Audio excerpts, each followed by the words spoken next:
R&D programs. Your liberator!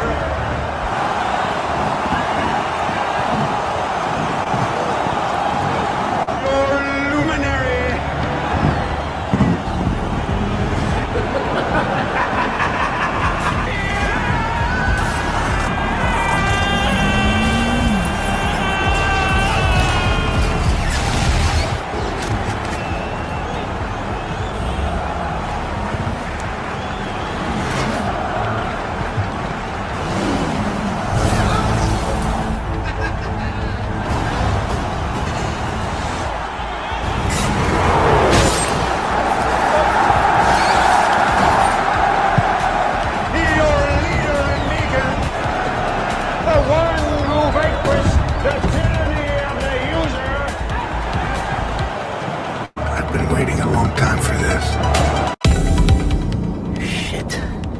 Under siege.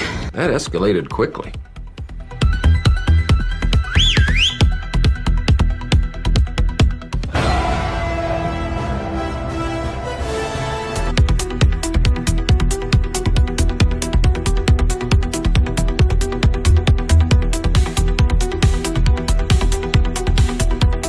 I love you. I know. Breakfast come and go, Renee.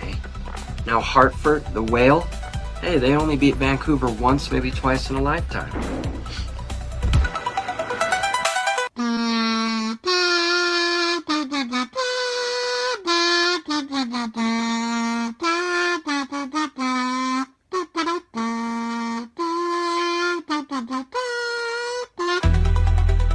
Stormtroopers of the galaxy.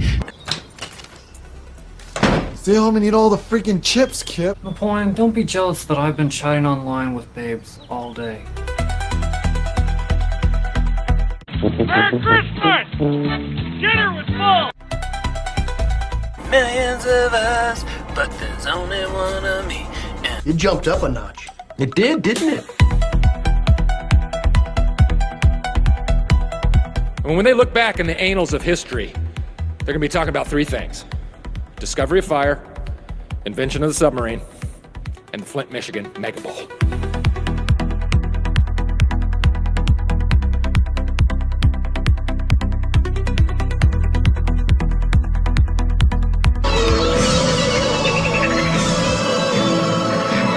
I mean, the best parts about Star Wars is there is no good or evil. It depends on what side you're standing on. You sure about that?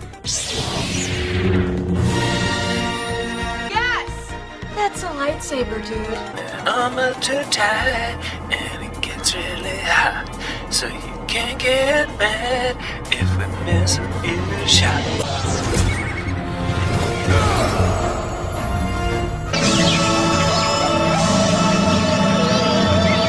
50, 49, 48, 47. Together, we have achieved a great many things. 43, 42, 41, 40.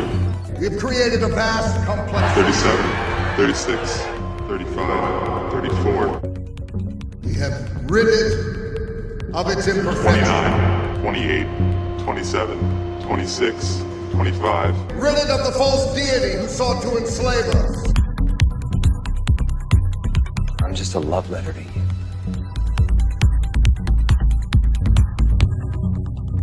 And I will never betray you!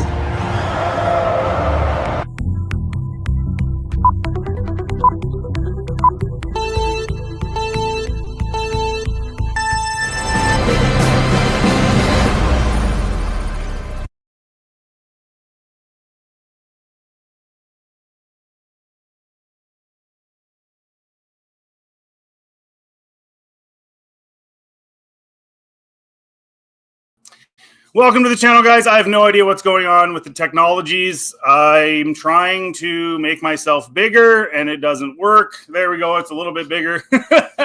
Here we go, guys. This is a long time coming. Very excited. Thanks for showing up. Thanks for being here. And yeah, this is what I look like. I'm like this normal dude or whatever, semi-mediocre looking dude. And, it took a little convincing. I had to work on the wife a bit to get her to accept that I'm going to be showing myself. And she accepted it. It took a little while. And that's just the way it is. But, yeah, we're all trying to make it bigger. Yeah, so I just want to thank you guys for showing up. So there's a few comments here. I have some stuff I want to talk about before I get into the meat of this. There's so much going on, so many stupid things, funny things to talk about. I don't know why this won't let me go full screen. It's glitching out on me, but whatever. I don't know what I'm doing. I'm sorry. I'm new! I don't know what to do! And that's just the fact. I don't know what to do, but here we go. So let me see here. Thank you, Sideways in Time. Man, the support's huge, man. Thank you guys for supporting me, watching my stuff, giving me some really good feedback and stuff. And that's great. I used to love Star Wars. This is Andrew. Hey, my name's also Andrew. Andrew. I used to love Star Wars and was so excited for the sequels, but then they came out and everything was ruined. Now I don't take Star Wars so seriously as I used to, and now I just enjoy laughing. Yeah, I mean, that's kind of where it is, right? Like, we're just at a point where we're just like it, but it's entertaining. I mean, let's be real. I mean, it's funny to make fun of it, but that's just the way it is, and there's nothing we can really do about it. I was 11 when Star Wars came out in 77. It's a big part of my life for a long time until Disney ruined it. Well, unfortunately, that is the reality of the situation. I got to put this guy on, my boy, man. I grew up with this guy. I didn't expect him to be here. Good to see you, buddy, or hear from you, buddy. See your comment. That's super awesome, man. So good. And Andrew says, I've been waiting all day for this. Thanks, buddy. Let's see what else we got here. I ceased cooking for my children. They will have to wait. This guy, man, Jan, SSMS, man, like, you've been, like, a supporter for, like, the long haul. So thank you. And there's some other people I'm going to thank, too. And the new color scheme for the helmet is like Captain Spasma. You know what? I did go to the bathroom very recently. I'm not going to lie. Like, literally probably 10 minutes ago. You might hear the dog a little bit. I'm home alone here. He's just whining. His pack is gone. The grandparents took the kids to the pool. The daughter's out doing some wood chopping thing with the youth group. And the wife's at work, so I'm here alone. You might get the odd bark. The dog, he's just like, I'll show you him when he comes over. He barks, man. He's a sweet little dog, but he barks way too much. So anyways, you might hear a little bit of his noisiness, but he's generally pretty good. I'm not going to lie. He's a pretty good kid. Pretty good dog, I should say. He is like a kid, though. Like, he's like a little kid. Anyways, yes, I am an old man. I have gotten old and crotchety and just all of the above in terms of, like, the stereotypical old fart guy. But I wanted to just, before we get into the meat, guys, you guys are here, you're supporting me, thank you. I just wanted to bring up a few things because I actually have live streamed 3 other times. And not on my own channel. This is the first time on my own channel. That's why it's kind of a big deal. And so those of you that, like, I've been on your streams, I fully intend to invite good people, my buddies, people I've done stuff with onto a live stream. But because this is the first one, I just wanted to do it myself because, like, I'm learning how to, like, do the tech and stuff. And, like, like Sentinel said, I'm an old man, so I'm figuring this out on the fly. I did a few test runs. I thought I knew what I was doing, and now I'm, like, small on the screen. I don't know what's going on. But I am going to have some people on, hopefully, and there's some people I want to thank, and these are people, too, that I do want to have you guys on, like, at some point. So the first one I was ever on was with Fractured Filter, and those are good dudes, man. I'm pretty sure they're brothers. And they've always supported me, man. Super awesome guys. I was on their live stream literally, like, I think, like, 3 years ago or something. And that was a super blast, super good time. Shout out to those dudes. Fractured Filter. Check them out on YouTube. Check them out on Twitter. Anna, that Star Wars girl, she had me on, I don't know, like a year ago or something like that. But also with her too, like same with Fractured, like she followed me on Twitter like really early on, man. Like I was like a small little, account, and she followed me and I was like blown away. I think I only had like a couple hundred followers. And I was like, man, that's so cool. Because she's a really big account. I have a lot of respect for her. Super chill person. Super nice, like in the like pregame talks and stuff.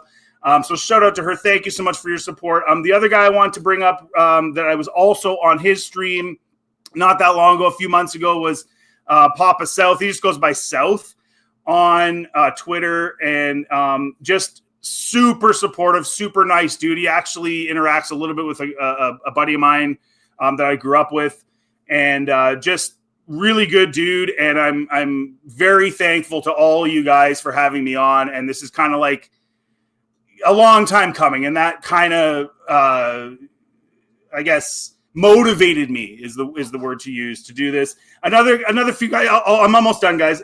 I'll get into the meat here in a minute. On Twitter, like there's a lot of people. I'm going to miss some guys, but DT2 Comics Chat, thank you so much for your support over like the years here. Jamie Mac Elney. Sorry. Don't totally know, maybe I'm pronouncing it wrong. Always was super supportive, super nice, super cool. Thank you so much, dude. Marcus, man, like, bro, like this guy, man, he's been so supportive, and I hope to see him in the chat at some point today. All you guys, I hope to see you in the chat. If you can't do it, you can't do it. I get it. But man, like that guy is so funny and always like putting the funniest GIFs and stuff and commenting on my stuff. Duck Vader, another guy. We're hoping to do some stuff in the future here. He's really cool. W.R. Miller, man. Like, dude, like the support you've given me over the last number of years is super huge as well on Twitter. Hopeless Situation Warrior Jr. He's been awesome and hilarious. Always supportive. And finally, Fickle Shanks, man, another one. Like you guys, like, and there's more, man. I try my best to get as many of as I could. How old are you? How old do you think I am? I always ask that question. Sometimes I get a good answer and sometimes I get a bad answer. So you guys take a guess. Take a guess. Throw me a guess. I got this, George Lopez. I thought you were never going to show your face. I wasn't going to show my face. I honestly wasn't. And I just decided, why not? Why not? You know, like it's like I don't know. I guess I was kind of inspired. Like I have a friend of mine who started streaming pretty, like I guess like a year ago or something, and he showed his face, and I was like, well, maybe I'll just do it. And then I just kind of like went on and on and on, and I just didn't ever actually do it. But okay, so here's some guesses. So 37, thanks, bro. I'll take that. 40, I'll take that, guys. Ian, 90, yeah, I feel like 90 some days. I'm not going to lie about that. No, I'm 44 years old. I've been married for 21 years. It'll be 22 glorious years this year. I got 3 kids. I got a 16-year-old daughter. I got a 12-year-old son. I got a 9-year-old son. And so it's a good thing that the boys are gone because you'd be hearing them. They are in that phase where it's like eat constantly, noisy. They're great. They're awesome.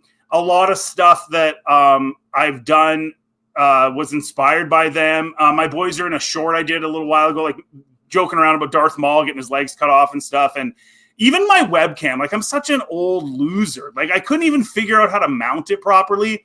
And I was like, you know what, whatever. I'm just going to put it in this awkward position because I have no other choice. And I've already announced I'm doing this. Then my son's like, Dad. And he comes over, he grabs the webcam and he like sets it up properly. And I'm like, wait, what? Like, how did I not know that? Like, and so, a lot of this is a lot of their inspiration, and they really make me want to do stuff like this and like really like put myself out there and not be afraid and all those good things. So thank you. 35. I wish, that was almost a decade ago. I'll be 45 this year. But I'm the youngest in my family. So I got that. I got some old siblings. No offense to my sibs, but I got some old siblings. And yes. Well, you weren't just at it. You were in it, bro. You were in it. And that was great. And I just want to say, like, side note, I know I'm supposed to be talking about Star Wars, but like I saw online this whole like trend about like people like, oh, we can't get married because we don't have 40 grand. And I'm like, am I just like some old guy? Like, bro, I think our wedding cost like $3,500. Sentinel would know. He was there. We made all the food ourselves the night before. We made like soup and sandwiches. We did all this stuff ourselves. And so I don't know what the heck was going on with this $40,000 to have. It's a one day. And even my wife was like, bro, like, who is spending that? I'd rather take that 40 grand and go buy a house, make a down payment, screw a wedding. And it's true, right? It seems crazy to me. That's not that old. Well, thank you. Thank you. I consider myself middle-aged, if that makes any sense. I still got a ways to go. I'll be here, and I'll be here to annoy you guys for a little longer. Sandman got beer. So you're part of the generation that grew up. Yes, that is correct. I watched those movies originally on VHS. I still have the original VHS Star Wars and Return of the Jedi, and I don't know what happened to Empire. I think my brother probably stole it, but I don't know. I watched the re-releases, like and in the theaters, and then of course I was there for the prequels. And Sentinel knows my buddy Tim, and we actually sat in line for 16 hours. 16 hours. We were sitting outside the Coliseum, Mississauga, Ontario, and it was a blast. It wasn't what a lot of people think it is. It was like people were playing soccer in the parking lot, and like, yeah, people held your spot. Like if you want to go get food, like if you were a donkey and you left for like 3 hours, then people would be like, screw you. But like everyone was like really nice. It was a really fun experience. In fact, the Coliseum in Mississauga was really cool in the sense that they put an extension cord from the inside, and then they had a little TV out there, and we were watching like the holiday special and like all this corny stuff. It was great. I loved it. And so yeah, that's kind of where I'm from. Like my oldest siblings saw the I think Return of the Jedi in theaters, but I was too young. Apparently I went to some Stanley Cup final games in Edmonton because I was born in Alberta with my dad when I was like really little, and I have zero memory of that, unfortunately, but that's just the reality. But yeah, like I pretty much grew up in Mississauga. We left Alberta when I was like a little kid, like 6-ish or so, and we moved to Mississauga. That's how I know Sentinel and some other guys. Cheap weddings are the smart move. Ask my ex-wife. Yeah, exactly. Sandman got beer, bro. I skipped big on my wedding, and it was still awesome. Yeah, I mean, at the end of the day, it's one day. Like, what are you doing? Like going, like blowing your wad. It's one day. It's kind of silly. Oh, now don't get carried away. Now I'm there was a time when I was told I was somewhat decent looking. Let's not get carried away. All right. I'm 35, so my intro to Star Wars was special edition theatrical run. Yeah, well, yeah, exactly. In 97, then almost immediately after was Phantom Menace, so honestly, I got lucky. Star Wars was always a constant in my childhood. You know, I like that I'm the age I am because what the heck is going on here? I got a little schmutzka in the face. I'm actually glad I'm the age I am because some people would say like I'm an exennial, right? So it's like I experienced the internet, but not till I was like, I don't know, like 14, 15. And even then it was like pathetic, right? Like Sentinel, you would attest to this. I remember being at our buddy Chris's house. We had a sleepover. There must have been like 5 or 6 of us there. And we were trying to look at a picture of Anna Nicole Smith, and we're waiting for this thing to download. It just took so long, and we're all like sitting around like, ooh, ooh, Anna Nicole Smith. Anyway, so, you know, I'm happy I grew up in the era where it's like I'm in the middle, because like on one side, we didn't really have internet, and it didn't really get usable until, you know, I'm like 15, 16, 17 years old. And so it was like, I'm kind of glad I experienced non-internet life as a kid. Like, we were outside all day, every day. We didn't like sit around in front of the screens as much. And like, part of that is like, I think helping me with my kids, like, you know, showing them how to do stuff that doesn't involve a screen. Man, I don't know what I did to myself. I must have scratched myself. What am I doing here, guys? This is bad. I better get into some meat here before I embarrass myself any further. And let me get one more in here before I move on. There was one here that was pretty funny. Oh, wait, I'll say hi to you, buddy. Thank you. Thank you for showing up. That's great. And being a teenager for the special defense, yeah, it was super cool. And the mall, Emerald's Town Center, we had an arcade right next to it. We played a lot of Street Fighter, all that stuff. That was my game. But here's the thing, guys. I got some stuff I want to talk about today. That there's a lot to talk about. So Bob Iger recently was chirping about like, you know, we did too much too fast, and I shouldn't have done so much. Look at how much they did. Like, look at how much crap Disney added to the pile, like in such a short period of time. Like, I don't know what they were doing, but like, this is extensive, right? Like, there's just so much here that they added. And, you know, it's like, I'm being told by like Filoni and these guys on Twitter that like, I'm supposed to like do homework. Hey, if you want to know about Maul Shadow Lord, like watch 15 episodes of like, no, man, like that should not be the thing. Like, you shouldn't have to go through that whole process to know what's going on. And maybe you will know what's going on, but it's still, you know, you guys let me know in the comments, like, is this not like over the top? Like, this is over the top, isn't it? Like, how many projects are you guys going to add?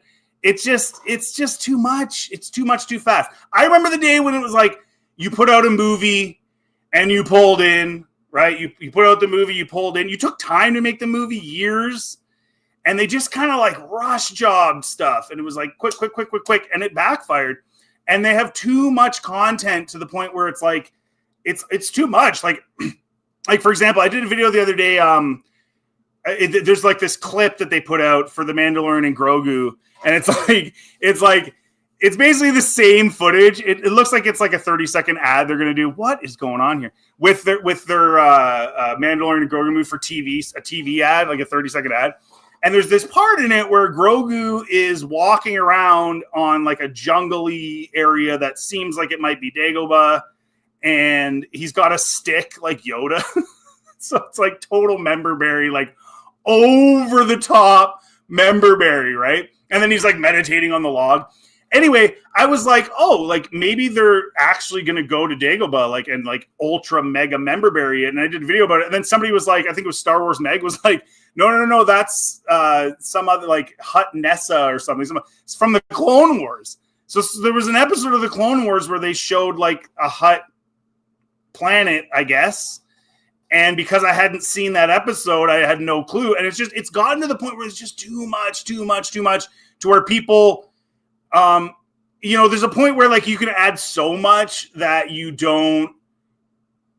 people can't identify with it, or they can't like link to it. Cause it's like, oh, well, if I don't know this and this and this and this and this, and I don't go all over the place. That's why like keeping it to the movies was the way to go. Don't branch off too much. I'm not saying like, I understand a lot of people like the Clone Wars, whatever, but I'm just saying like, it becomes sort of a muddy mess in a way. And we've seen that. Like the writers group has no clue, right? Like they're contradicting themselves left, right, and center.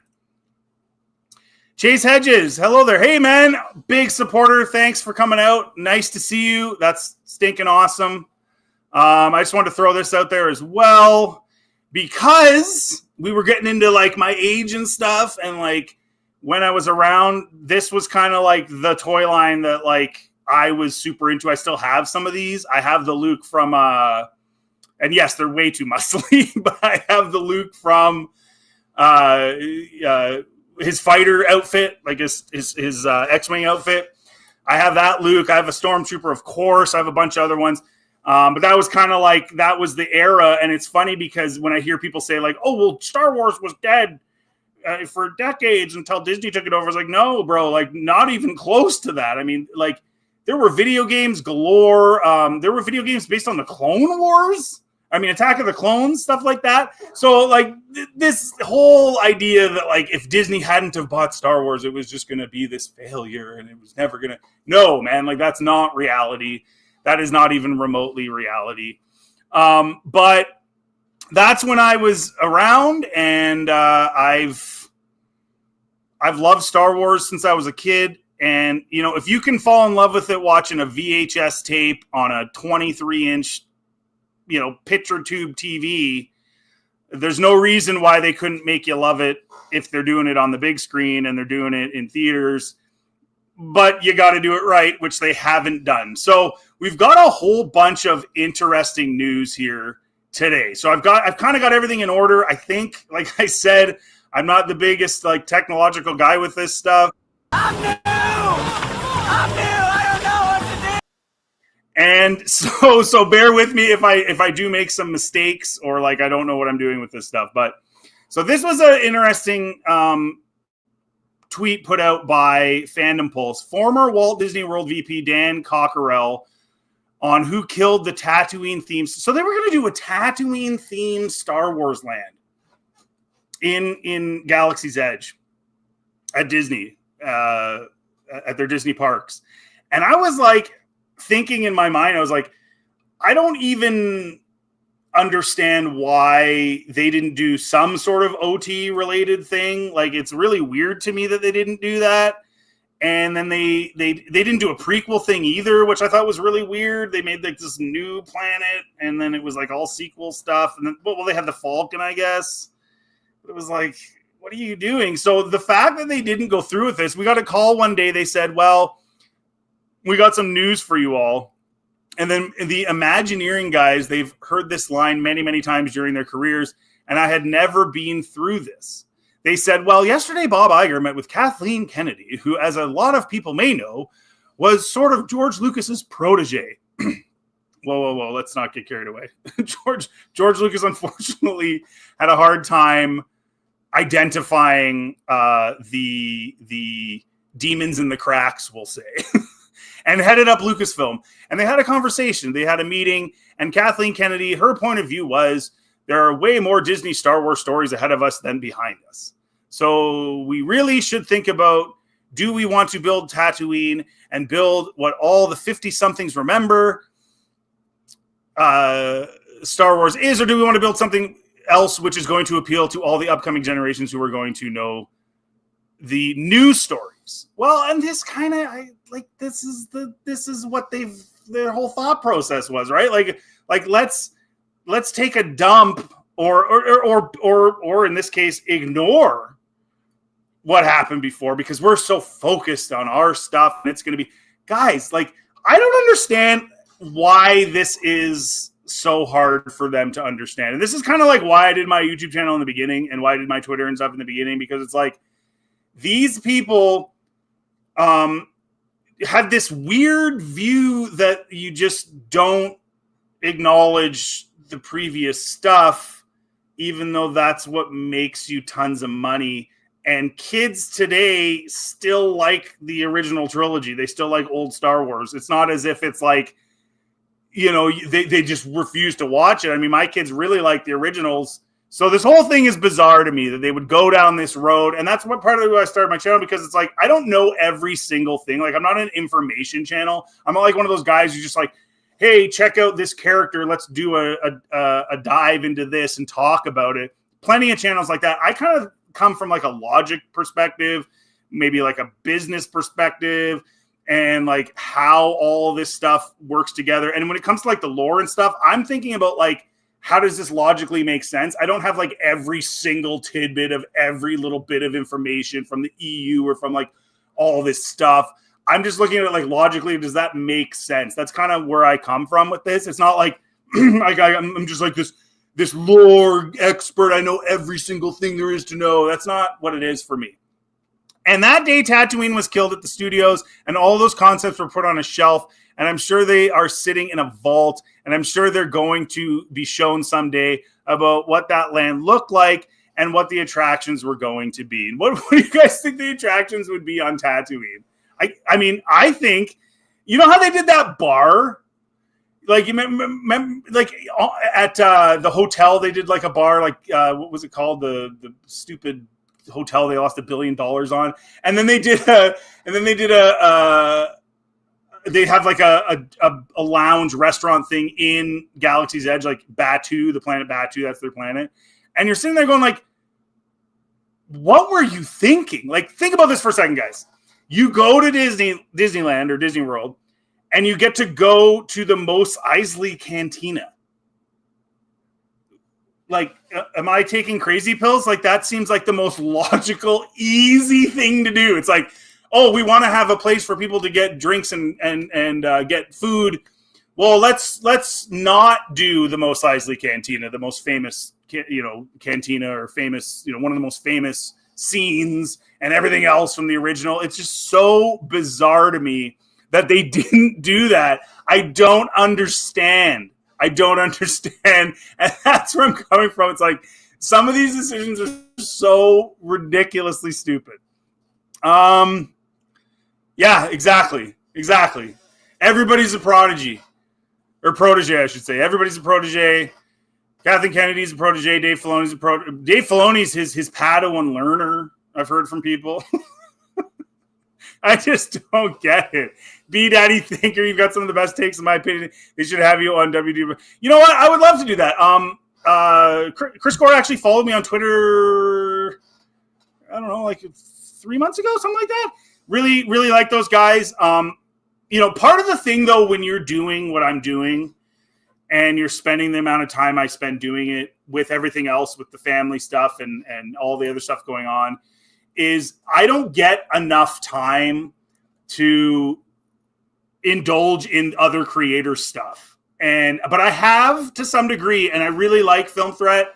I think they're great. I think they're very reasonable, and they don't, jump on bandwagons or any of that crap. They just kind of say what they think. And yeah, I'd love to be on any of those for sure. Thank you for that. Spyro Ren, glad I was able to catch this stream. I'm glad you were too, Spyro. Thanks for coming out, man. That's awesome. Thank you. Seriously. Yeah, thank God you're not a Pablo Hidalgo type trooper. I'd block your channel. I'd block my channel too. Yeah, I don't know what they do over there. I don't know what the writers group even does, honestly, guys. Like it just feels like they just sit around and collect a paycheck, because there's some really basic stuff that they've completely fudged. So I have no idea what is going on.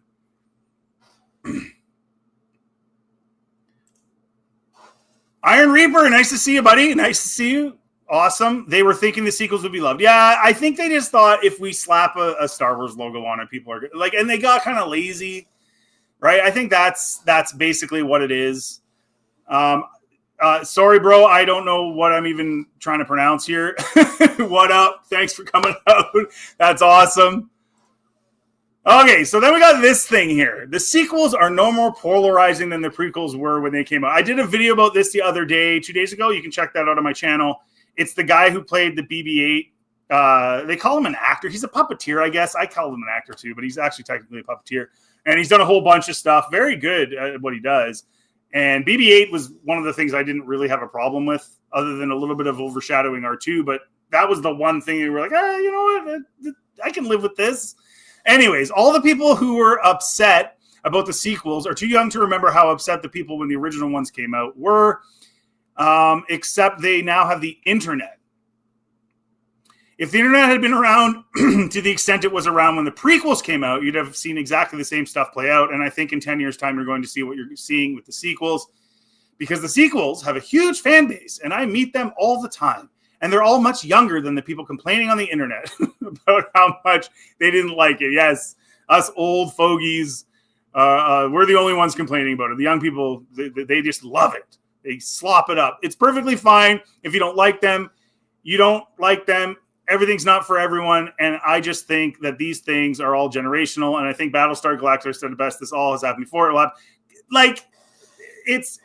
I understand he works for the company. I understand he wants to do more stuff. I understand that, he's not going to come out and bash them, obviously. You don't crap or you eat. I get that.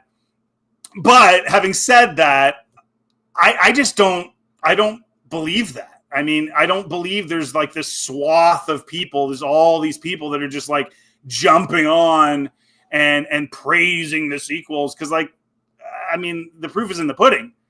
The Rise of Skywalker, for all intents and purposes, lost money. Like, you don't spend $600 million on a film and then, you have to pay the theaters and you pay for marketing. I mean, they made basically no money off of that. And that's a good indicator of people not going back twice, right? They go once and they don't go back again. Whereas with The Force Awakens, I would argue there's probably people that went more than once because it did do $2 billion. But the whole internet argument they make here, right? People forget the vast majority of the prequel hate came from the media at the time. Ahmed Best has said that. Like, people say, oh, there's all the racists. No, Ahmed Best has made it very clear that the criticisms he received that really harmed him mentally were coming from the media. Jake Lloyd and his mother have said the same thing.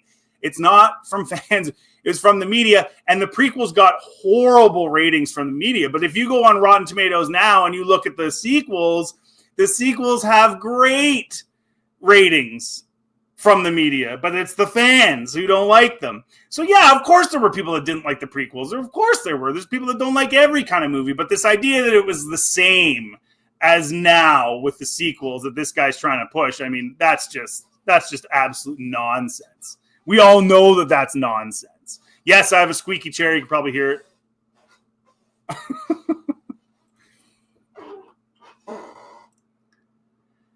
Hey, what's up, bruh?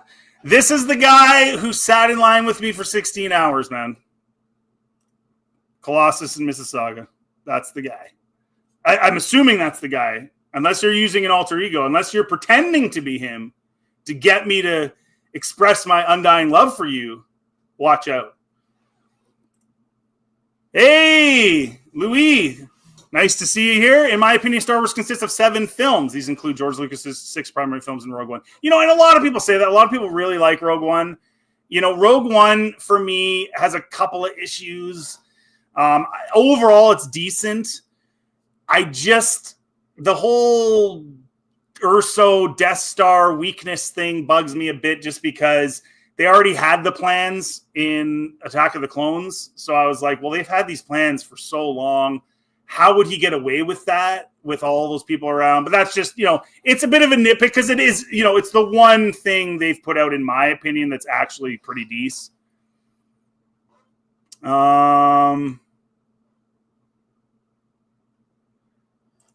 This is guys. Well, of course it is. And I mean, he's going to do that. They asked him in the interview. I watched the interview and the guy asked him, like, are you willing to, would you want to come back and be BB-8 in a Rey movie? And of course he's like, oh yeah. Well, of course, right? Like, I mean, of course you would, right? You want the paycheck and you want to be involved, and I get it.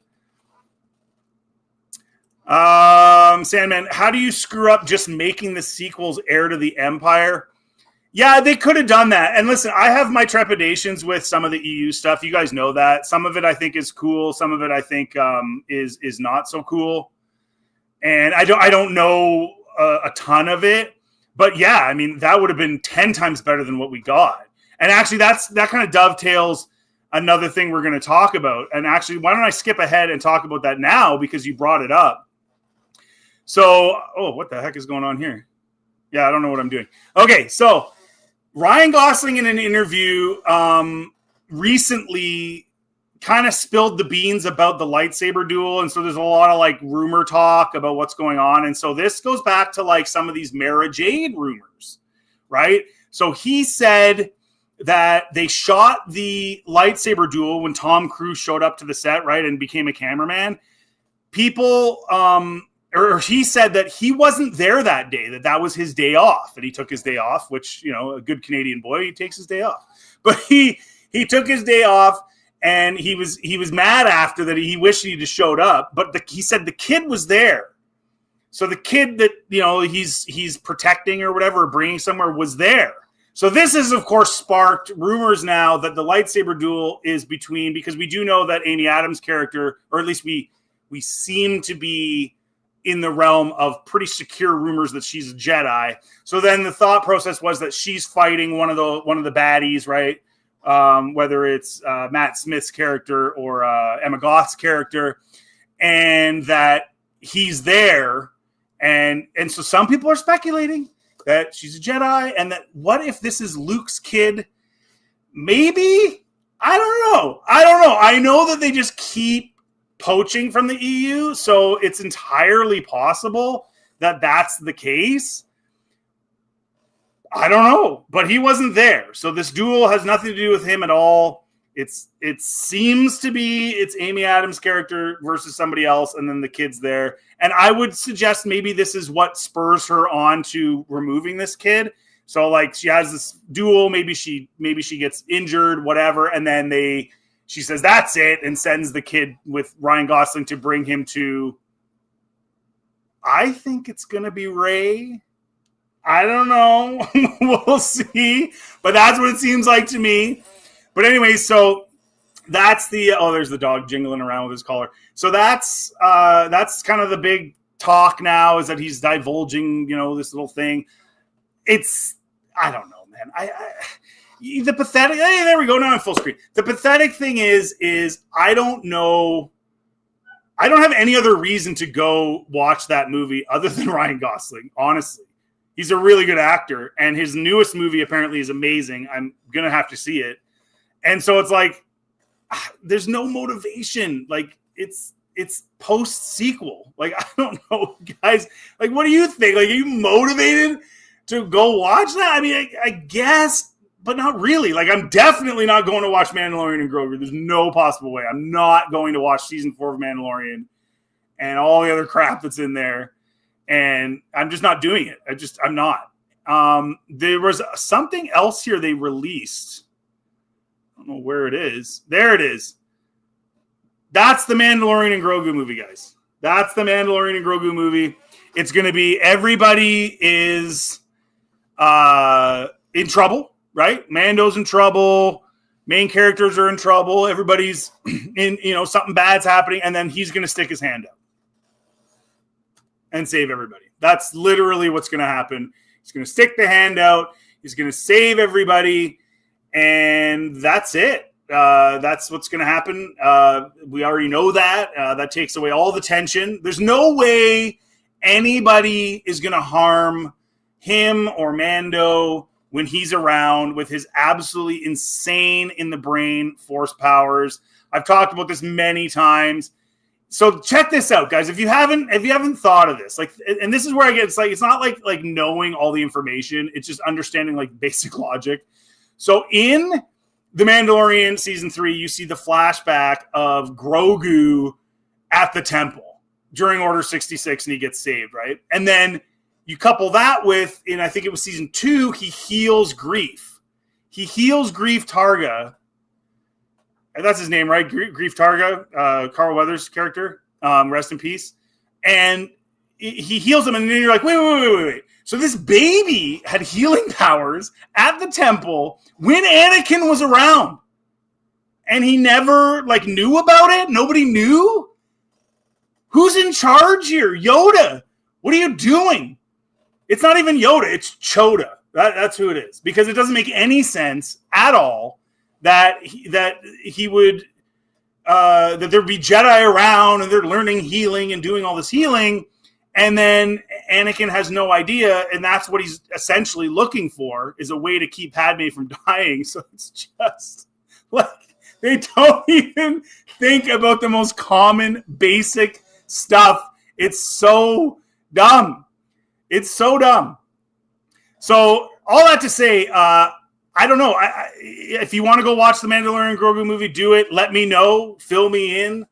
I appreciate all the people that go and do that stuff. and go and watch these things so I don't have to, so I can get a view of it.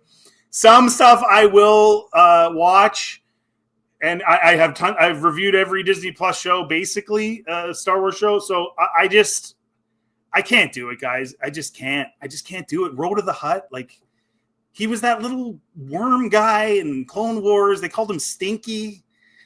I don't know. Like, I don't know. I just want the movies to be like epic and like matter. You're right. Like, it just feels like, oh, season 4 of The Mandalorian. Yay. You know, it's just kind of dumb. Thank you so much, Julio, for the super chat. When you look at Hogwarts Legacy and think how Disney shot their foot off not having Luke and New Jedi, it's like the MCU with no Avengers films. Yeah. I mean, they seem to be in the process of, let's just make mistakes regardless. Like, it almost feels to me like they're not really worried about taking losses. They're just kind of worried about the messaging and stuff like that. And they want to, like, it's almost, hear me out here. I know this sounds kind of conspiratorial, but it almost feels like they're trying to train us to think a different way than we think. And they think that using movies and media is going to do that. Now, I understand that, like, there's always been this idea that like entertainment's influential. And of course it is. Of course it is. It can be inspirational. It can be degrading. It can be a lot of things. I get that. Like, I'm not saying like I'm some, someone floating above everyone and doesn't get influenced by anything, but I feel like they put their foot in the mud a little too far because they're like, they really think that like we're going to buy this stuff. And then they're, and to the extent that they're pushing it, like with Snape and everything, and it's just like, what are you doing? And we're not falling for it, right? And then it's like for myself, right? Like, I have kids, right? So it's like, we have kids, and I hate to break it to the Hollywood people, but I have a lot more influence over my kid than you do. I don't know if there's people that just don't spend time with their kids and kind of influence. I don't know. Maybe, I'm sure there are, right? But for the average person, the regular family guy, we're like, no. And my kids ask me like what I think of stuff, and I explain it to them, right? So it's like, I'm not really sure why they think we're not going to get that and we're not going to influence them into understanding the problems. It's kind of a weird situation. And it seems like I said, it seems like they don't care if they lose money. Like, they just don't care. I guess they just write it off, I'm assuming. I don't know. But it's really, really weird the way that they just kind of disregard the old stuff. Disregard like George Lucas's whole thing from day one was good versus evil, timeless themes, things that like anybody can relate to, right? Whether it's a black Snape or a purple pumpkin people eater, whatever, it doesn't matter.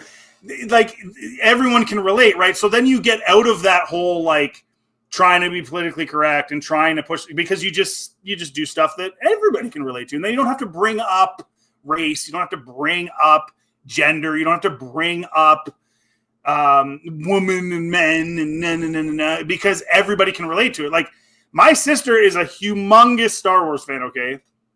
She never once complained or even mentioned anything to do with a lack of females or anything, like, which of course there wasn't. You had Leia, but you know what I mean? Like, no one cared, but they have this weird situation. So thank you for that super chat. It's very strange.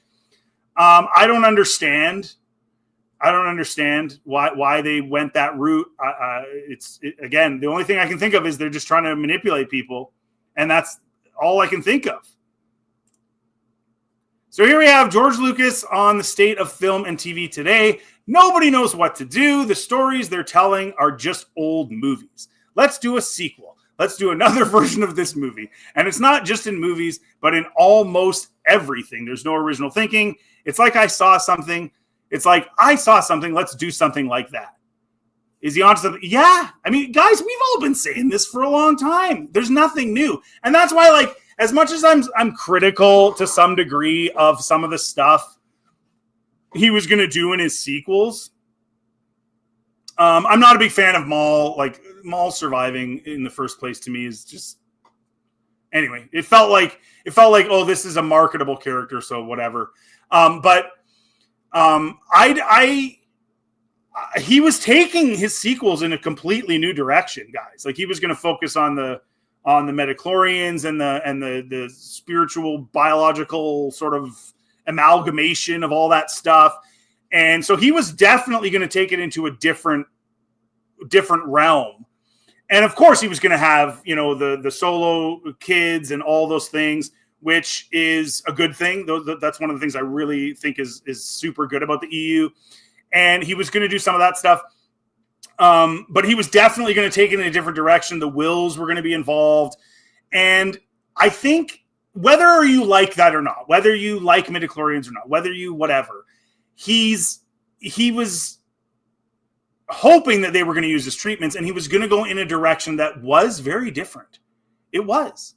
And he had the balls to do that. You can say what you want. Like, yeah, I got, the prequels have some cringy stuff in them. We all know that. But he had the balls. And he's right. It just seems like today it's like, oh, well, it's not even just like sequels, it's remakes. And they're not even remaking bad movies. Let's start remaking some bad movies, how about, instead of good movies. It's just so ridiculous. Even this Harry Potter show, guys, like, I'm just like, I've seen it. Like, I don't need to watch this show.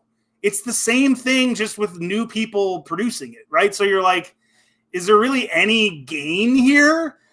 And again, it feels like, right? Okay, hold on. So back to the messaging thing. So we're going to redo Harry Potter using the exact same story that's already been done, right?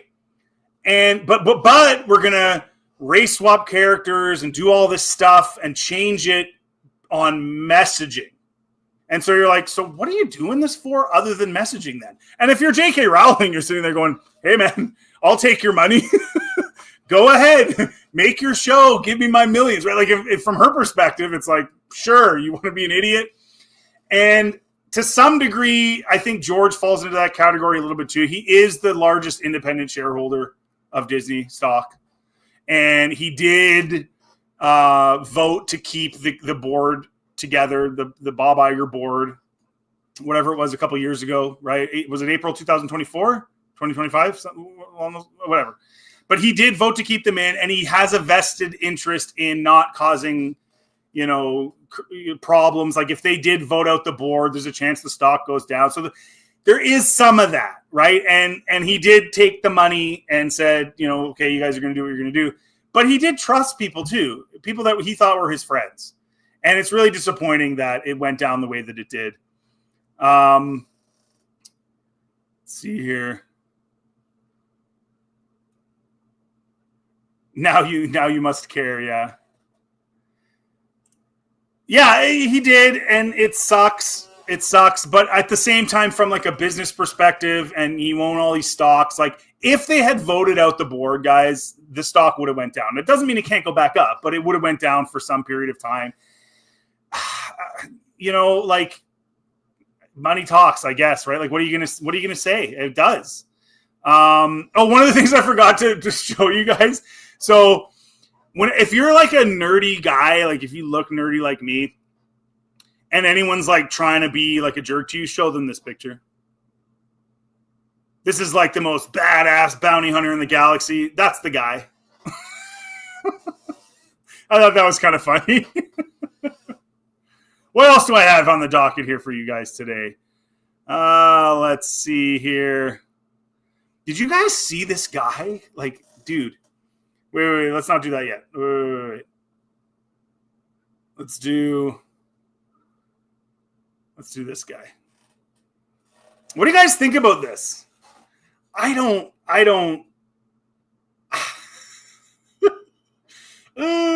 So apparently, okay, so they're going to do the Hunt for Gollum, which supposedly is going to be a trilogy, which to me is just way too much. But apparently Colbert's coming in to write another Lord of the Rings movie. And I mean, I know he's, his ratings have been kind of down and like he's looking for another outlet. And apparently he's a big fan and he knows a lot about the lore and stuff. I don't know, guys. Like, let's say, for example, that he's like super with it, right? And he like knows what he's doing and he's going to make it awesome and he knows the lore and all that stuff. But it's like,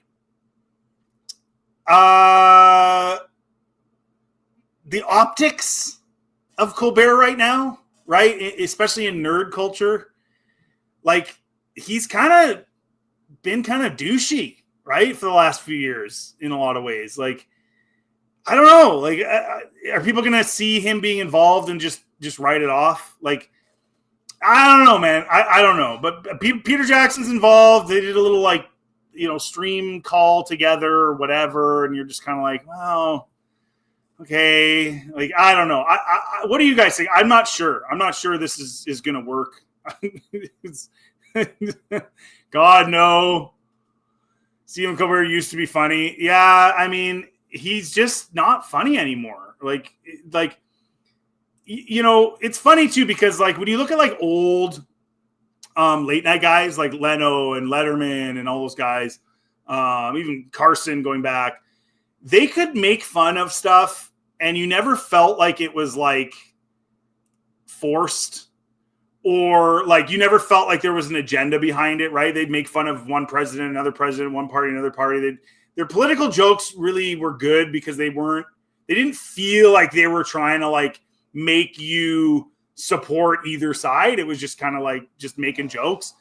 And I feel like over the last few years, a lot of these guys seem to be, like I said with Disney, right? Like it feels like they're more interested in influencing people than they are just entertaining people. I think that's sort of the gist of where we're at, right? And, we saw that with the sequels from the very beginning, right? Where it wasn't like, hey, let's have a girl Jedi because that would be a cool thing to do. And people haven't seen that on the big screen, which was a cool idea. There's nothing wrong with that. It was all about, no, we need to do that because there just aren't enough strong female leads. And it's like, guys, like when you're coming from that perspective and it's not organic and natural, it's lame and it just becomes lame and people don't want to see that. They don't want to see that. Yeah, I mean, he hasn't been, right? Thanks for showing up, man. Yeah, like he hasn't been. I don't trust Colbert. He used to be funny, but now I find him to be fake and self-righteous. It gives you those vibes, right? He gives you those vibes. And it just, again, feels like it's not about being funny and entertaining. It's about how do I get my message across to these people the way that I want it to be. And we're all part of this. We're fighting the fight against the whatevers. It's like, and they give them the labels and they give them all this stuff. So, it is silly. And I got a couple other things I want to get into. I do want to say to you guys too, like as far as like the interaction live, like one of the reasons I'm doing this is because like, if you've known me or following me for any length of time, I'm kind of crappy at responding in a quick manner, right? Like guys will comment on stuff that I post and stuff, and I'm not always really quick to respond. Like I could use all the excuses in the book, the family stuff, whatever. But at the end of the day, part of the reason I want to do some live stuff now and get into doing this more is because I want to be able to interact with you guys directly.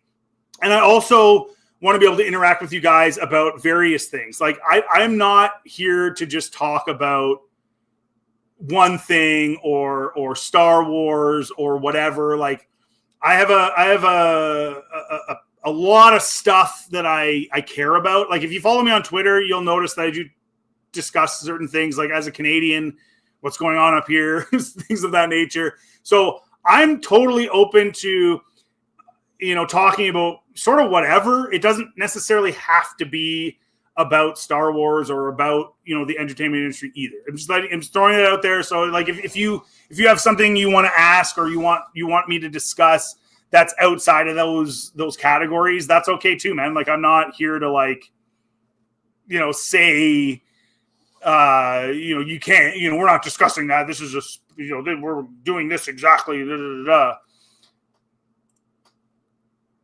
Sorry, I'm late. What did I miss? Well, you missed all the good stuff. Fickle, come on, man. I praised you. I lifted you up. You missed a bit, but nothing too crazy. In fairness, these are unprecedented times. Apologizing for a tyrannical regime is a bad look for the apology. Yeah, it is. Family is never an excuse. Family first. Yeah, fair enough. Yeah, that's true. And that's just the way it is. Like, and they're at an age, like my daughter's a little more independent, right? She's 16, so she, you know, goes out with her friends and does stuff. And I don't have to, you know, she's starting to drive.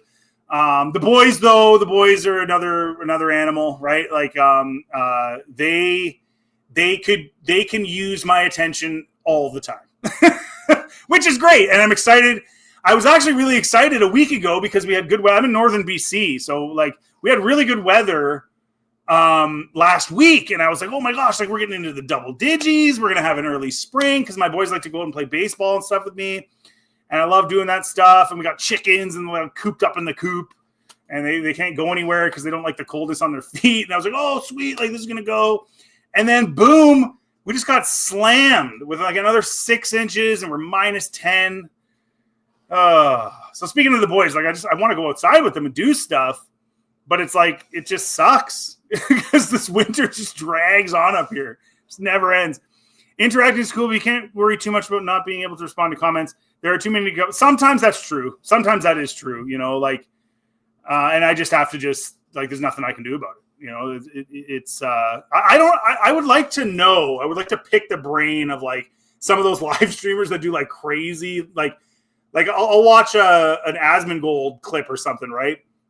And it's just like constant, just I don't know how he even pinpoints anything to respond to at that point. Like it just seems nuts to me, the amount of comments and how you even keep up. And so there is that part of it. So like if I don't respond or I respond late, it's nothing personal. I fully appreciate. It's just the way it is. Like, you know, lately Twitter's been a little weird. Like, so I haven't like had as much interaction. I'm noticing that from a few people saying that. Like, I've had tweets in the past that did go viral, and like I just couldn't respond. Like, there's just too much going on. But yeah.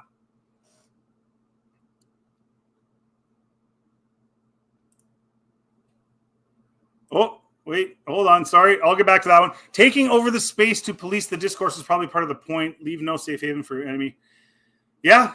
I mean, to an extent, that is true. Canadian Bacon is a great movie. It's hilarious. And the thing I like about it is right now with the current state of everything, and like, there's actually Canadians up here that think that like we can stand up to those Americans. Like they actually think that. Like they have no clue. Like our defense comes from America. Like we have free healthcare. Yeah, because we don't have to spend any money on our defense. There's a reason, right? And actually it isn't really that great anyway. But in that movie, it's hilarious because that's kind of an illustration of how a lot of people think right now. Like we're going to stand up to them. Like the Americans buy like 80% of our crap, like 85% of what we make, like as if we're like, we're just going to go off on our own. Like it's so silly to me, but it is what it is. And it's disappointing. It's one of the reasons I got rid of Facebook because there's like so many people I care about and so many people I love. And some of the stuff they say, I'm just like, dude, I got to the point years ago where I just got rid of it. I just couldn't do it anymore. I was like, I'm not doing it. I'm not going to watch my cousins and like people I love or like extended family members arguing over something. And they're just so misinformed and so like oblivious and so like saturated with what the media tells them they're supposed to think. So I had to get rid of it. I couldn't do it anymore. I couldn't do it. Canadian Bacon, though, very funny movie because they do come from that perspective that they're going to attack the States or whatever the States is going to attack. We're going to defend. It's pretty funny. Sketchy Sam, didn't ever expect to catch you live on YouTube. How are you? I'm really good, man. Thanks for showing up. Thanks for being here. Fully appreciate. I didn't really expect to do this either until sort of recently. A few months ago, I kind of was debating. And then, like I said earlier in the stream, I had to kind of convince the wife to let me do this. We're pretty protective in terms of like identity and stuff like that. Like I don't post pictures of my kids. I don't do that because I just think it's today's world. But I guess at some point you got to buck up. So I decided to buck up. Brian, isn't it wonderful?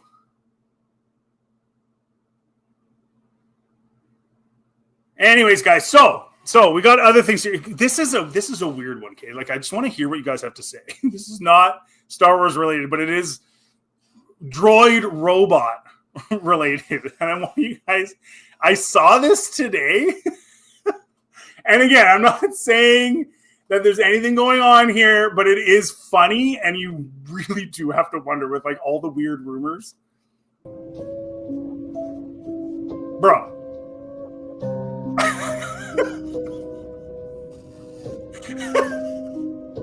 Like, guys. Like, dude, I'm playing it again. Like, bro. Remember all those people, like, conspiracy people saying that, like, he has a mask on, it's not really him, and it's not even his. It's not Joe Biden, it's somebody else. And then somebody posted this, and I was just like, you gotta be kidding me. Like, that is kind of funny. And, like, the thing is like, I'm not one of these people who's like, this is true, because we don't know, right? Like, it's just funny to talk about.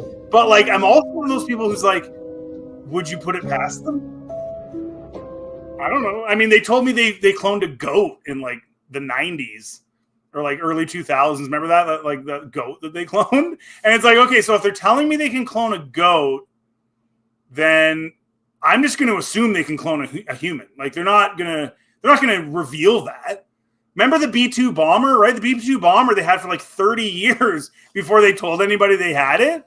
So it's like, I don't know, man. I'm just saying, I saw that video today. I thought it was funny. And I just wanted to comment on it. And the other thing I've been looking into lately. So, like, when I was a kid, I was, like, really big into trading cards, right? Like, I got, like, a bunch of, like, Star Wars cards and, like, Batman cards. And I was into comic stuff, too. But hockey cards, right? I was big into those. And so I watched this video. I think it was that Penguin dude. What's that guy's name? He's like a scraggly guy, too. He's, like, a hillbilly-looking dude, kind of like Asmongold. Anyway. And he showed this video of these dudes straight up fist fighting over Pokemon cards. And I was like, there's no way. Like that, what are you guys doing? Like, is that what Pokemon is now? It's just like dudes fighting over cards? Like, is that what it is? Is that literally what it is? Look at this guy. This guy's in a store. He's in a Target. In the hobby for everybody. And he's wrecking stuff. He's wrecking Pokemon cards. This guy's so that whoever buys them, look at him. It gets wrecked cards. Can you get him to stop doing this that? guy's giving him crap and telling him like, dude, what are you doing? Like, don't do that. Don't wreck the kids' cards. It's not for kids. I'm gonna have somebody kick him out. You can't. I'm filming it. You can't do that. You can't do that. He's ruining the cards. No, I'm not. He's ruining your product. He's putting his fingernails in them. He's tinting them. No, I'm Look not. at him. No. What are you doing then? What are you doing, right bro? now. Seriously. You need to ask a professional right now.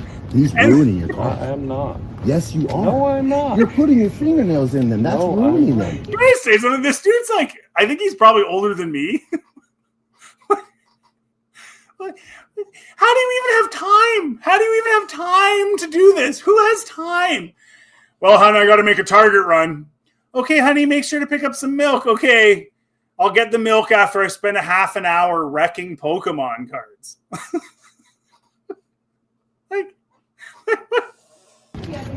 Yes, you're ruining them right now. What is You don't this? ever need to be back in here again. You're ruining the hobby for everybody who buys a pack there. That's a $15 pack you're ruining. Can I get you over here, please? Please, somebody get over here. You're a pain in the ass. He's like super proud, guys. What are the laws? Like, is that like a product tampering thing, or like what would that amount to? Like, you're on camera wrecking a store's products. There has to be some sort of criminal offense to that, doesn't there?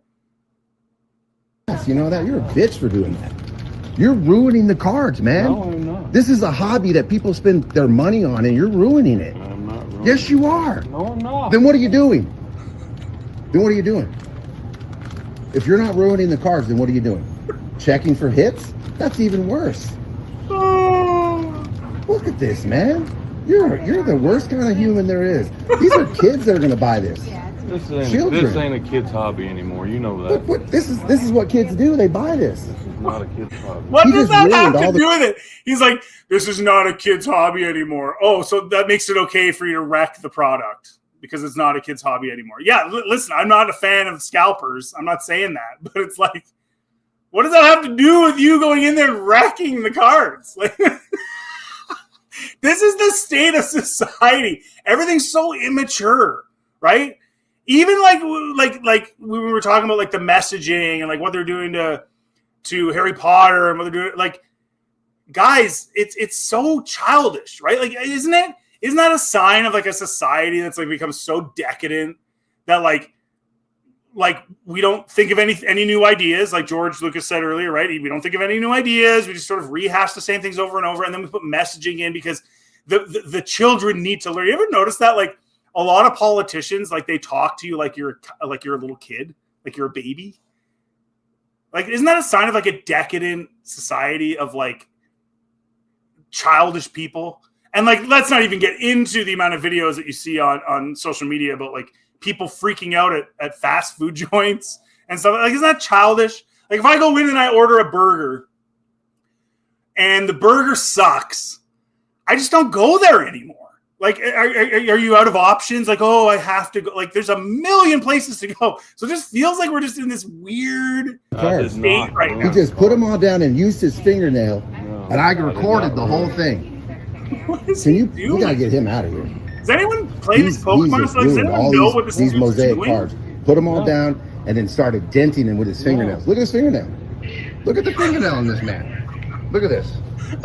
You are just a terrible human. So he grew, really are. He grew his nails long. So it's not even just the time he took at Target. This is not a He kid's hobby. Well, it doesn't matter what you think. This is the price point the parents will let him do it, and you just ruined them all. So he could go to Target and be an idiot. Oh my word! What is going on with people these days, man? Yes, just Batman 3. Another guy I should have mentioned at the beginning of the video. Thank you, man. Lots of support always from you, man. Love you, bro. Thanks for being here. It's fun to see you. Oh, yeah. This is in reference to the Biden video, the robot thing. Yeah, man. It's like the old saying, right? Like, I do not know what weapons World War III will be fought with, but I know World War IV will be fought with sticks and stones. Yeah, I mean, that's basically what it comes down to, right? That robot was never seen eating ice cream. True. He did look weird, though, right? Like, you know, again, I'm not one of these guys that like jumps on the bandwagon of conspiracies, but man, he looked weird, bro. There was a lot of times when he looked super weird.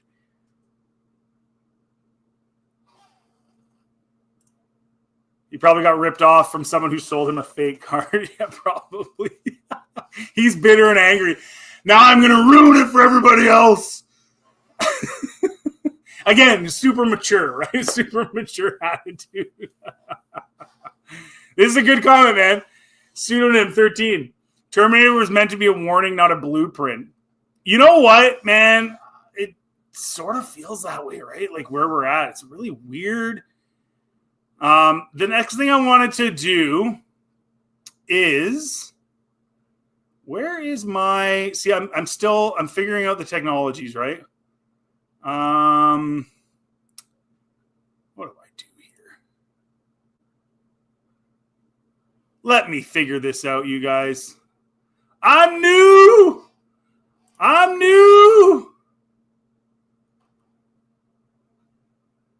Oh, now everything's just slow. It's not even working anymore. See what I've done? See what I've done? I'm new. I don't know what to do. So I had my screen up, and now it's gone. So I'm gonna go grab it real quick here. Let's go ahead and do that because I want to look at some Twitter stuff with you guys. Because there's some funny stuff today. There's always something funny. And what do you guys think of this stuff, right? Like, this is just... like, what do you guys think of this? Like, literally. You think that's the guy? Do you think it's Jeffy? Is that Jeffy? This guy got famous, bro. So this guy was driving down the highway in his car. And someone saw him. He was in a convertible. And someone saw him. And this dude, since that day, it was only like 2 weeks ago. He has been just pumping out videos and like making a big deal about himself and trying to convince everybody he's not Epstein. But then we find out he knows him. He knew of him. He partied with him at some bar in Palm Beach or something. Like, what is going on? What is going on? Yes, they do have a similar stutter. Yes, that's the other thing they were talking about. He talks similar. He has a similar stutter. What is going on? What is going on? We got Joe Biden robots. We got, Kathleen Kennedy destroying Star Wars and then walking off into the sunset. we got black Snapes. We got, what is going on? What is going on? I don't understand, man. I just think that's hilarious. I can't even believe how funny that is. Palm Beach Pete. That's the guy's name. Palm Beach Pete was the one they sent to prison. Yeah, now he's out chilling. Like, bro. And like I said, man, if they told me they can clone a goat, I'm just assuming they can clone a dude. Call me crazy. But if they came out in the media and told me they can clone a goat, I feel like they can clone a person. Can't they clone organs? Did they say they could, for healthcare reasons, right? Dude. But anyway, this is kind of what you get. This is my feed. Here's this stupid guy.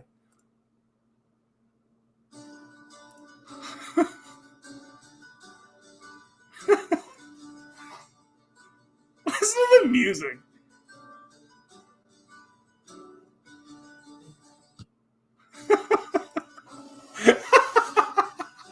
It's like look at this photograph. Oh man, this is just so weird. Whoa. So, anyways, let's take a look here. Let's see what is going on in the world of the Star Wars. Let's see if there's any news today. Oh, this one. Yeah, this was another one I wanted to talk to you guys about. Like, what is going on? What happened? Did I lose my screen thing? Bruh. Okay, we're going to redo it. I'm not going to give up.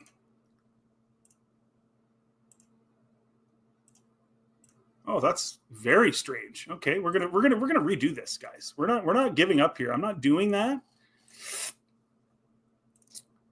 And we are going to find this thing because that was an interesting thing from Bob Iger. Now, some of these quotes from this site are not new, right? Like this Fandom Pulse, it's good stuff, but they don't. Some of it isn't. Your bro, click on the. What? I don't know what I'm doing, guys. I'm new.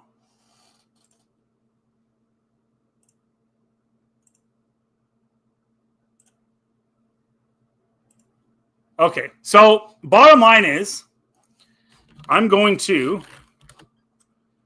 do it the old-fashioned way because it's being weird right now. So what I'm going to do is I am going to just go ahead and adjust bar. Yeah, it's okay. Sorry, guys. I know I'm kind of a pain. I'm new. I'm learning. I don't know what I'm doing. But I'm going to get this file, and we're going to discuss this because this is another interesting little thingy-majigger. Where is it here?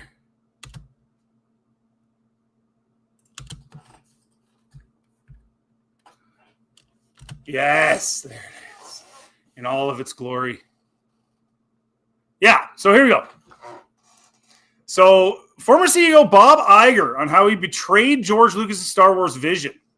George immediately got upset as they began to describe the plot, and it dawned on him that we weren't using one of the stories he submitted during the negotiations. George knew we weren't contractually bound to anything, but he thought that our buying the story treatments was a tactic promise that we'd follow them. Well, you bought them, Bob. And he was disappointed that his story was being discarded. Now, in the first meeting with him about the future of Star Wars, George felt betrayed, and while this whole process would never have been easy for him, we'd gotten off on an unnecessarily rocky start. Unnecessary, Bob. And who made that decision? Bob. Was it you? I think it was. So whatever unnecessarily it was unnecessarily because of you, Bob. Right? And again, say what you want about what his treatments entailed. It was definitely a deviation. It wasn't going to be some like inverted rehash. It's not a rehash, by the way. TFA is not a rehash. It's a inverted rehash, right?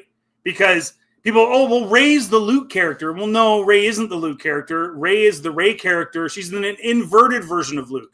Luke had to go through failures. Rey didn't have failures. So she was like if Luke was just born a Jedi Master without having any problems. So it's, yes, there are beats that are the same, but it's a total inversion, right? Like, for example, the Starkiller Base is an inversion in a sense, right? Because the Death Star was mobile, right? The Death Star could move around space and target certain planets and do stuff. Starkiller Base was a planet.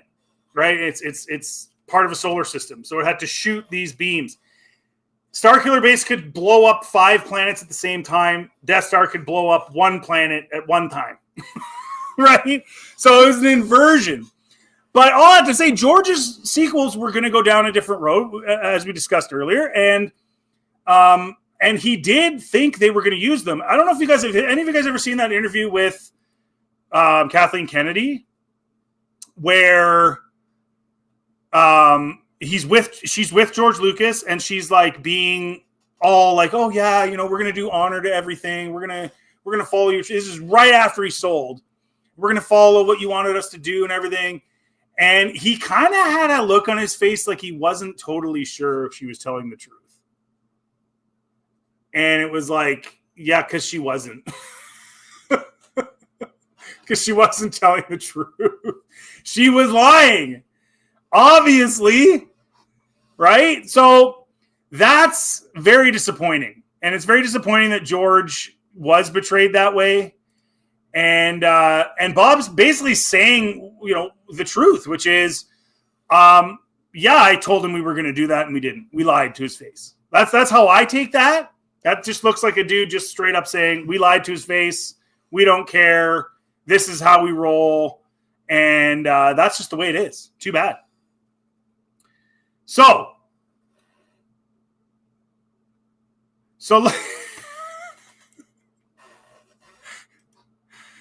oh man. Okay, we're gonna look at this now, guys. We gotta do it. We gotta do it. This is crazy. Oh man. It just is that the one? Hold on. There it is. Guys. Oh boy. Oh, give me a sec here. See, I'm learning the technologies.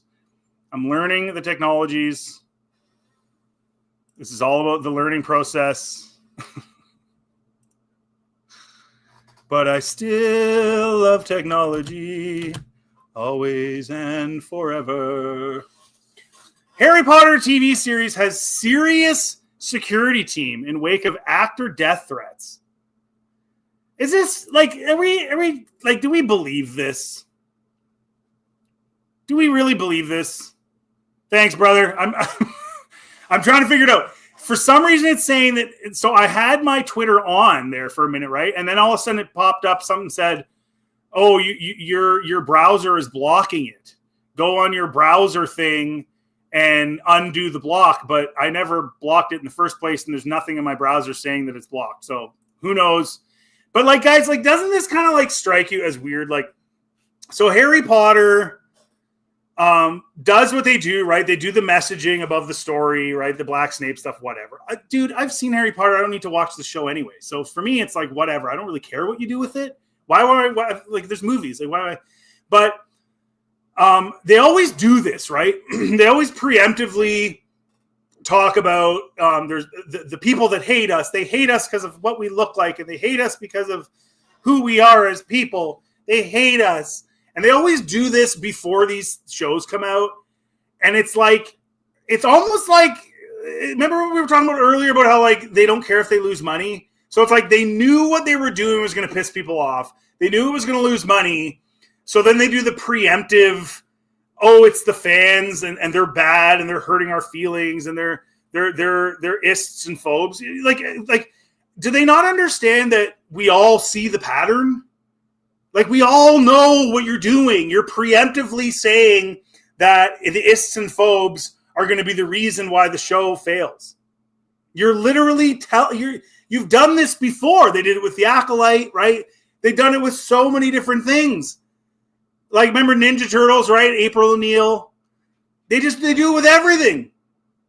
They preemptively essentially admit failure by blaming people that haven't even watched it yet. We gotta amp up security. We gotta amp up security for the ists and the phobes, because the ists and the phobes don't like us. It's like, bro, you guys, the show's a failure because you're putting the messaging ahead of the show.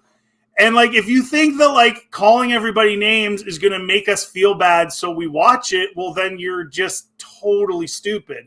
Which again, are they totally stupid, or is it more just they know what's coming, they know what they're doing, they know most people don't want it, but they're just going to do it anyway. We're just going to do it anyway. Right? It's so silly to me. And it's like I was saying earlier, like they think we're little babies, like we're little kids, like we don't know. Like, you think we don't know what you're doing? You think we're stupid?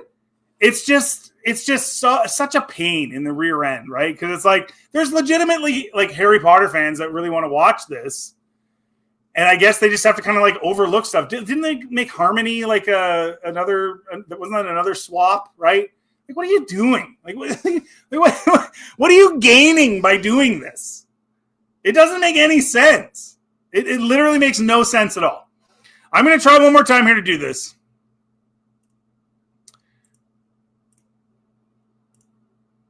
Dude, it's so random. It's so random. All of a sudden now it's working. I don't know. It just But I still love technologies, always and forever. Do you guys know what that's from? Do you know what that's from? I referenced it in the intro. If you know what that's from, you're the coolest person. You're the coolest person alive if you know what that's from. Let's check out what's going on with Star Wars. So there's the Bob Iger. So I guess the little girl that played young Rey is now 19 years old. Okay, fine, fair enough, whatever. Guests will control the story like never before by choosing their own path and to send them to these iconic destinations from the classic Star Wars films.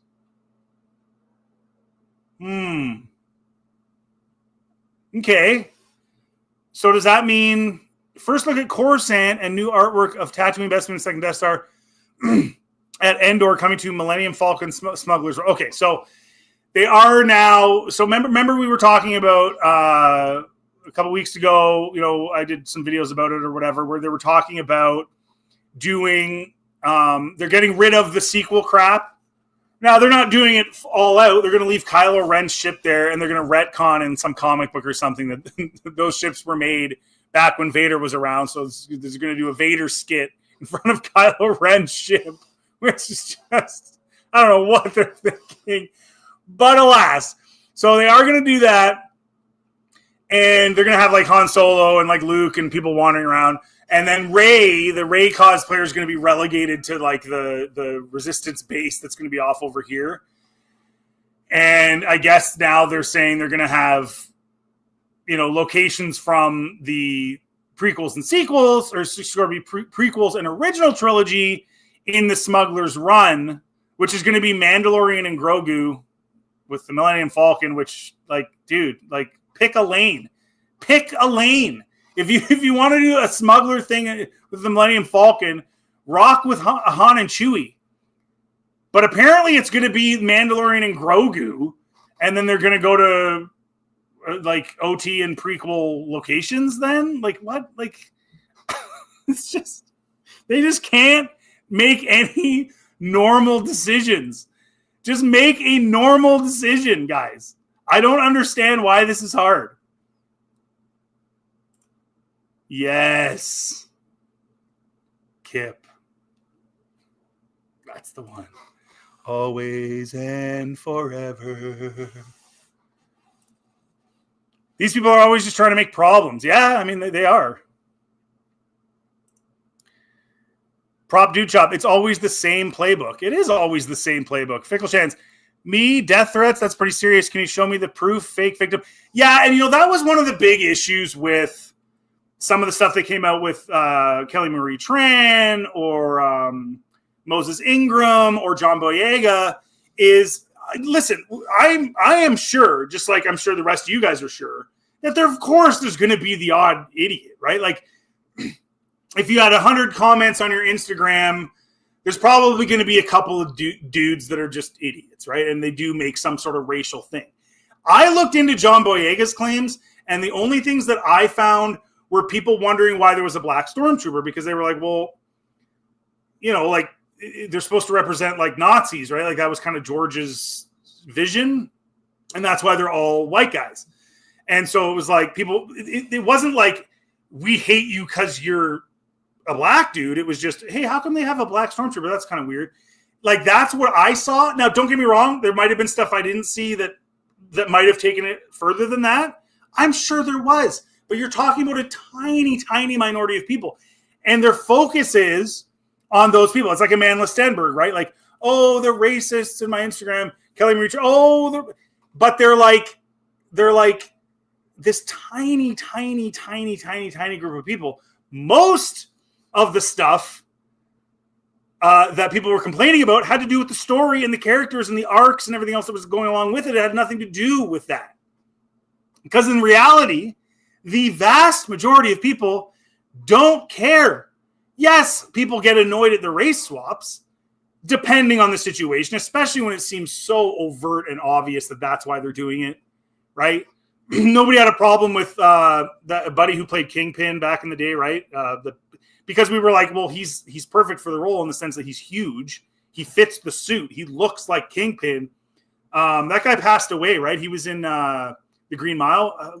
Douglas, right? Last name Douglas, I think. Anyway, yeah, exactly. Like nobody cared. No one cared, right? But they think everybody cares. We only care when it's like so obviously overt, like the Snape thing or something like that. It's just so corny and lame. But so all I have to say, guys, so once again, they're moving on from, when it comes to the parks thing, they're moving on from the parks being strictly sequel related, and they're trying to bring in the OT and prequel stuff, but it's too late. Like I don't, and again, they don't pick a lane. Like either go all the way or don't. I said from the beginning, the easiest, most no-brainer thing they could have done, you guys let me know in the comment section, the most no-brainer thing they could have done was simply say, let's have one area over here for prequel people or people that really want to see prequel stuff, have an area over here for the original trilogy, and of course they're going to have an area for sequels, whether we like it or not, because they made them and whatever. And then people can go through, like have one biome or one planet that's super popular from each of those trilogies that people can go visit and go see stuff.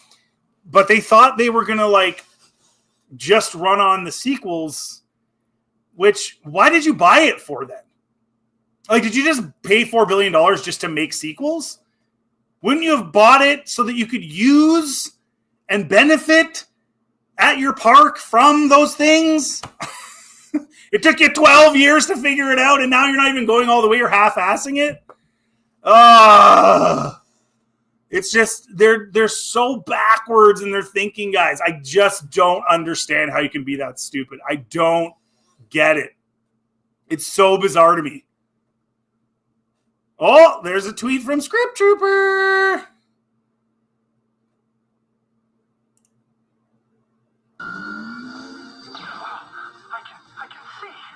Oh, wait, this is funny. Let's watch this. This is good.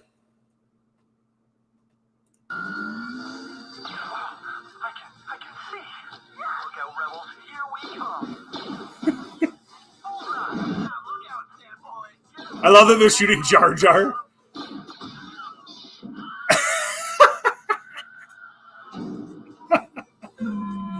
Who made this? Does anyone know who made this? Yes, my brethren in arms. That's how they get the job done. That's a little too much blood for a blaster, but okay.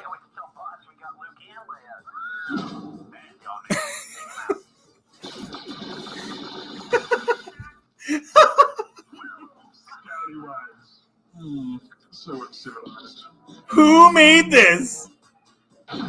Oh.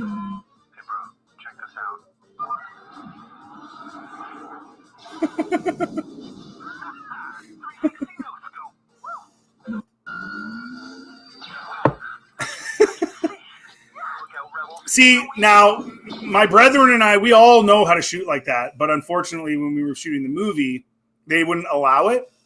We had to be kind of dumb. Did that come through? See, it's doing it again. We're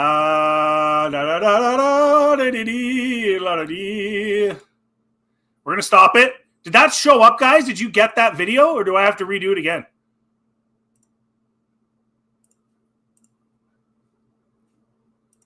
Did that show up? It's hilarious.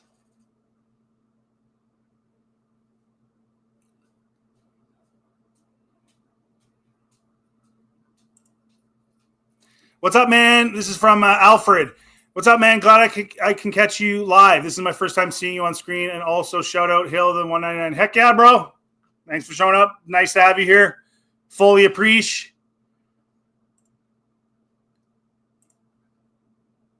Prop dude, Leia and Chewie. Yeah, man. Right, like it just made sense, right? Like why would you like that? That's like the most no-brainer. I don't understand. Let's make Batuu. Let's make some new place that no one's ever heard of and doesn't exist in the Star Wars universe, and it's great. So you guys didn't see the video. Okay, well, let's do it again. I don't know what is going on, man. I gotta check, I got to be better at checking. I'm learning, guys. I'm learning on the job. Sorry.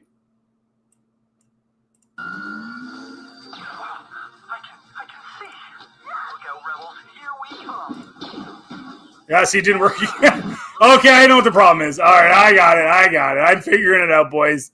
I'm figuring it out. I know what I'm doing wrong. I'm learning. I'm new.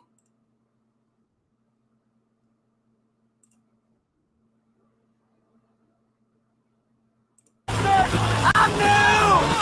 I don't know what to do. Okay, so let's do this again. I'm not.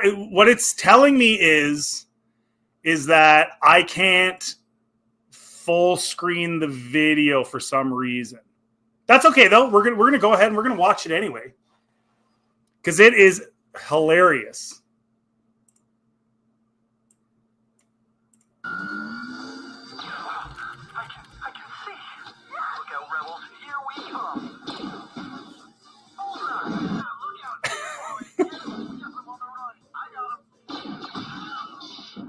Bro, look at his body. This is so good. I want to know who made this. Whoever made this needs some props. Like, that's awesome.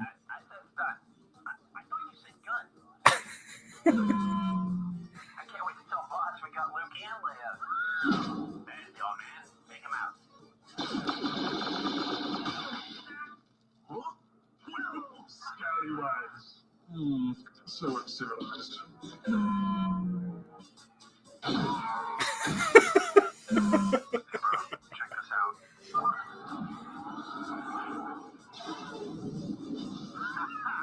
Guys, like, that's gold, man. Whoever made that, you get full props for that. Okay. Yeah, is it going okay now? Like, for me, it looks fine, right? But that's why I'm asking you guys. I'm not really sure. I don't have the paid one yet. I'm going to get the paid one. I just want to try it out, right? So I'm doing, like, the free one here. And maybe that's part of it. Maybe they don't, like, give you, the max bandwidth or whatever. But, yeah, that's kind of where I'm at. I'm trying it out. I'm new to the technologies.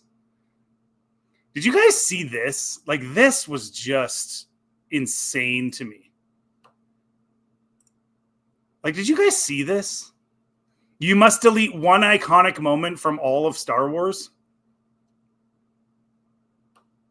Like, bro, I don't know, man. Like, I find this, like, ridiculous. Like, of all the things.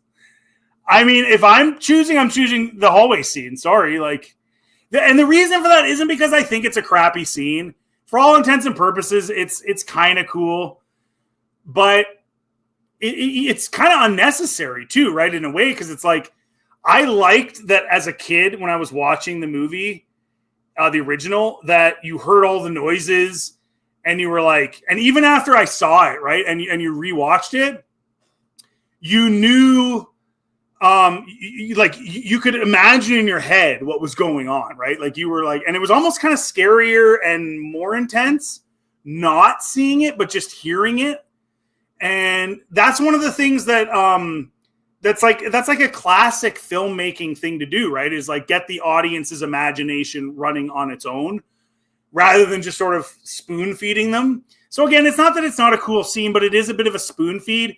But all that to say, of those four, I think you guys let me know. Like, to me, I would 1,000% take that out. But somehow, I don't know who Star Wars Insider's audience is, but this is what they went with. What? Like, that was such a huge pivotal thing.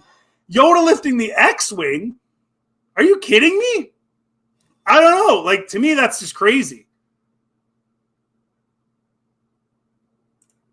Yeah, you're referring to the video of the Stormtrooper. Who made that? Somebody find out who made that. That person needs a follow for me, whoever made that. It is super awesome. Savage Line, you're brave for doing a favor. Hey, are you telling me I'm ugly? You telling me I'm ugly, bro? Are you judging my man boobs, bro? Are you judging my man boobs, bro? Yeah, I mean, I don't know. I just got to the point where I was like, I just don't care anymore. Whatever. Judge away. Judge away. Judge me. Are you referring to in Starfighter? That's like, there's some big time, like what Gosling said, man. Like there's definitely something to discuss there. Well, I mean, that was the original thing, right? Like, the original rumor was that was what they were doing. They were that Amy Adams was going to be a Mary Jade character. And I want you guys to also understand that Mark Hamill came out shortly after this rumor came out, this was whatever, a few months ago, I did a video about it. He came out in an interview and he said, he basically, I'm paraphrasing, but he essentially said that, you know, Luke's arc in The Last Jedi is disappointing, which of course Hamill was very disappointed with it, as we all were. Of course we were. It was ridiculous. So he was saying that what they could do is add an element to his being a hermit on an island, being that that Mara Jade and him have a kid, and she dies or the kid dies. He did it in his usual super ultra lefty mindset. And by the way, if you're liberal, I got nothing against liberals. It's the crazy way off in left field stuff that kind of gets me. But he brought up that the kid, you know, would find Luke's lightsaber and end up offing himself with it. And I'm like, bro, like, do you not understand that gun owners are responsible? I live in a community that is so loaded with weapons. I live in a rural northern Canadian community. Everyone and their dog has weapons. Nobody's an idiot. Nobody's leaving it on the floor for their 3-year-old to find. But that was Mark Hamill's thing. And he said, oh, and then he dies. And then that makes him even more depressed or whatever. Is it possible that they go that road with this? That's what this is? That they're going to do the Mara Jade thing? I mean, Amy Adams is a redhead, you know, and then she's attacked, right? Gosling confirms that he wasn't part of that scene, but the kid was, so I'm assuming his mother would be there, because he definitely gets away, obviously, because he's with Ryan Gosling's character in the images we've seen. So you start to like look at all the evidence and you kind of draw the conclusion that, is it possible? Yeah, I'd say it's totally possible. I think it's entirely possible that they would go down that route and retcon Luke being a hermit on an island. Now, is that a more satisfying thing? I don't know. At this point, it's too late. Like, if that had been the arc that they presented in The Last Jedi, like if that was what Luke told Rey, maybe, I don't know. But I still wouldn't have liked it. I wouldn't have liked him giving up and being on an island regardless. But is that better than just him trying to kill his nephew? Well, yeah. Certainly that's better than that. I mean, I don't know how we'd even be able to debate that. So, I mean, I don't know. I'm not saying you ugly. It's just that this community... Well, and you know what? Whatever. People are going to say what they want to say. I don't care.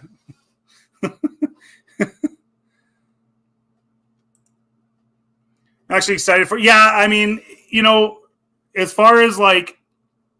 If it is completely... Let me know in the comment section what you guys think. Like, if it is completely removed and has no connection to the sequels, I'm afraid it's going to. Like, where is he taking the kid? If he's a Force-sensitive kid.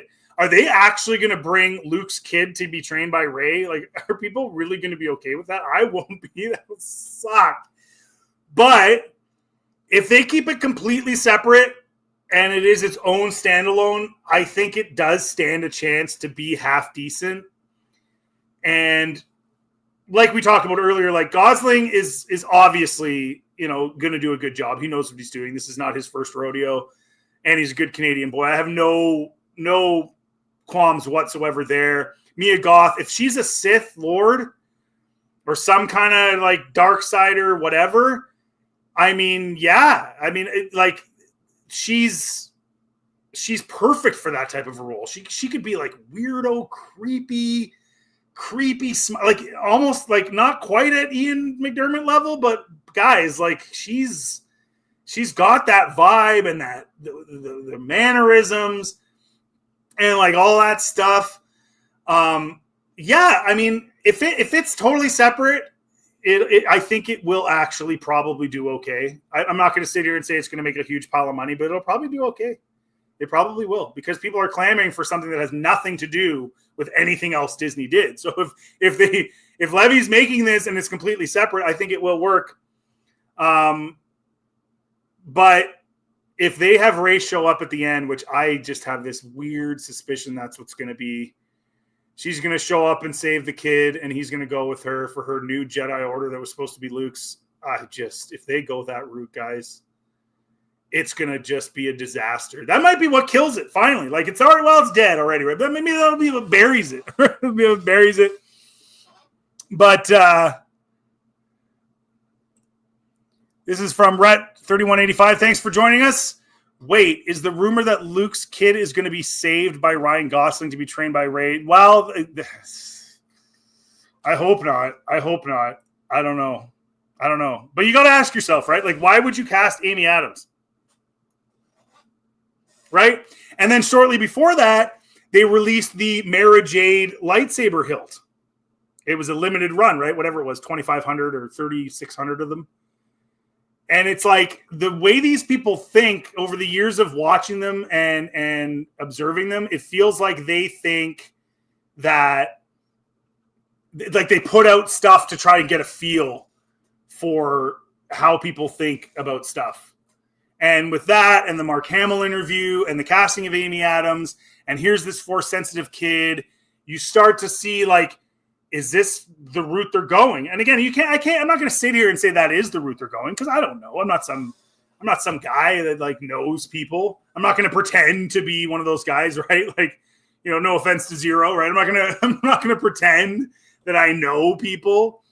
But boy, oh boy, you start putting the pieces together and you can see that is a very real and distinct possibility. I think where I'm at with it. Script, you're like, Marty McFly, your hands disappear. Yes. And can we all thank the maker that they're not remaking those films? Because they only ever remake good stuff. I could totally see them just desperately wanting to. Was it Zemeckis, right, that's been blocking them? Is that who it is?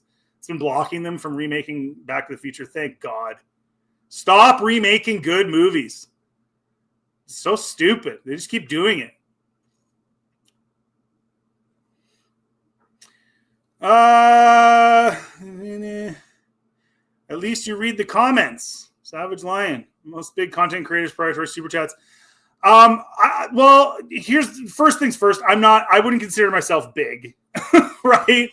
I'm pretty small, but this is my first year. I appreciate you guys, and I do want to read comments as much as possible, and it's a big part of this. Like I said at the beginning, I'm not good at responding quickly to people on social media.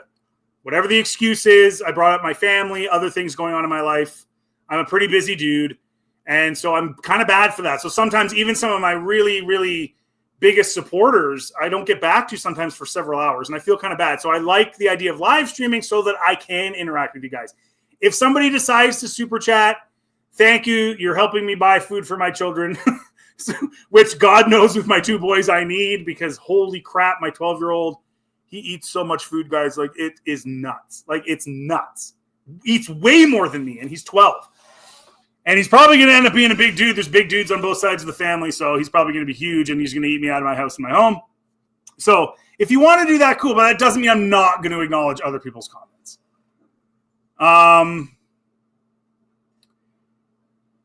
So Scran's in here. He wants to have a fight. Scran, I'm not having a fight with you, bro. This is my stream. I'm not doing that. I'm just not doing that, man. I'll acknowledge this. He's not reading my comments, especially the one about his secret. This is where, guys, this is... Scran, you obviously have not watched it. And that's okay. It's okay. You don't have to watch it. But you shouldn't comment on it if you don't know what it is. Okay? That's the bottom line. Her name is Rey in name only. She's Han and Leia's daughter. Ben is Han and Leia's son. It's a clear play off of the EU. They're not twins, which I thought, initially was very obvious in The Force Awakens. I thought that's where they were going, and they didn't. They switched it up, and Rian Johnson, I think, went with the Reylo crap. Even George Lucas was kind of pissed off about that, and he mentioned that to JJ in an interview. He said, what's going on with Anakin's grandchildren, right? not one. So she's a solo, not the same character. I re-edited the sequels. Okay? And it's very rudimentary. It's the quality kind of sucks, but I re-edited them and told a different story. And so she's not Rey, and she's not super powerful off the bat, and she has to train, and she loses lightsaber battles. She goes through the process.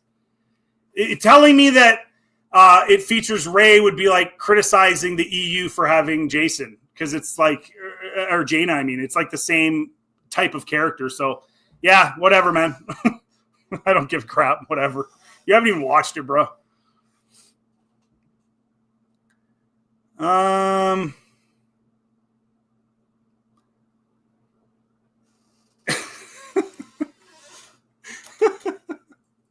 Yeah, man, it would be. It would be. That's exactly what it would be. That is exactly what it would be.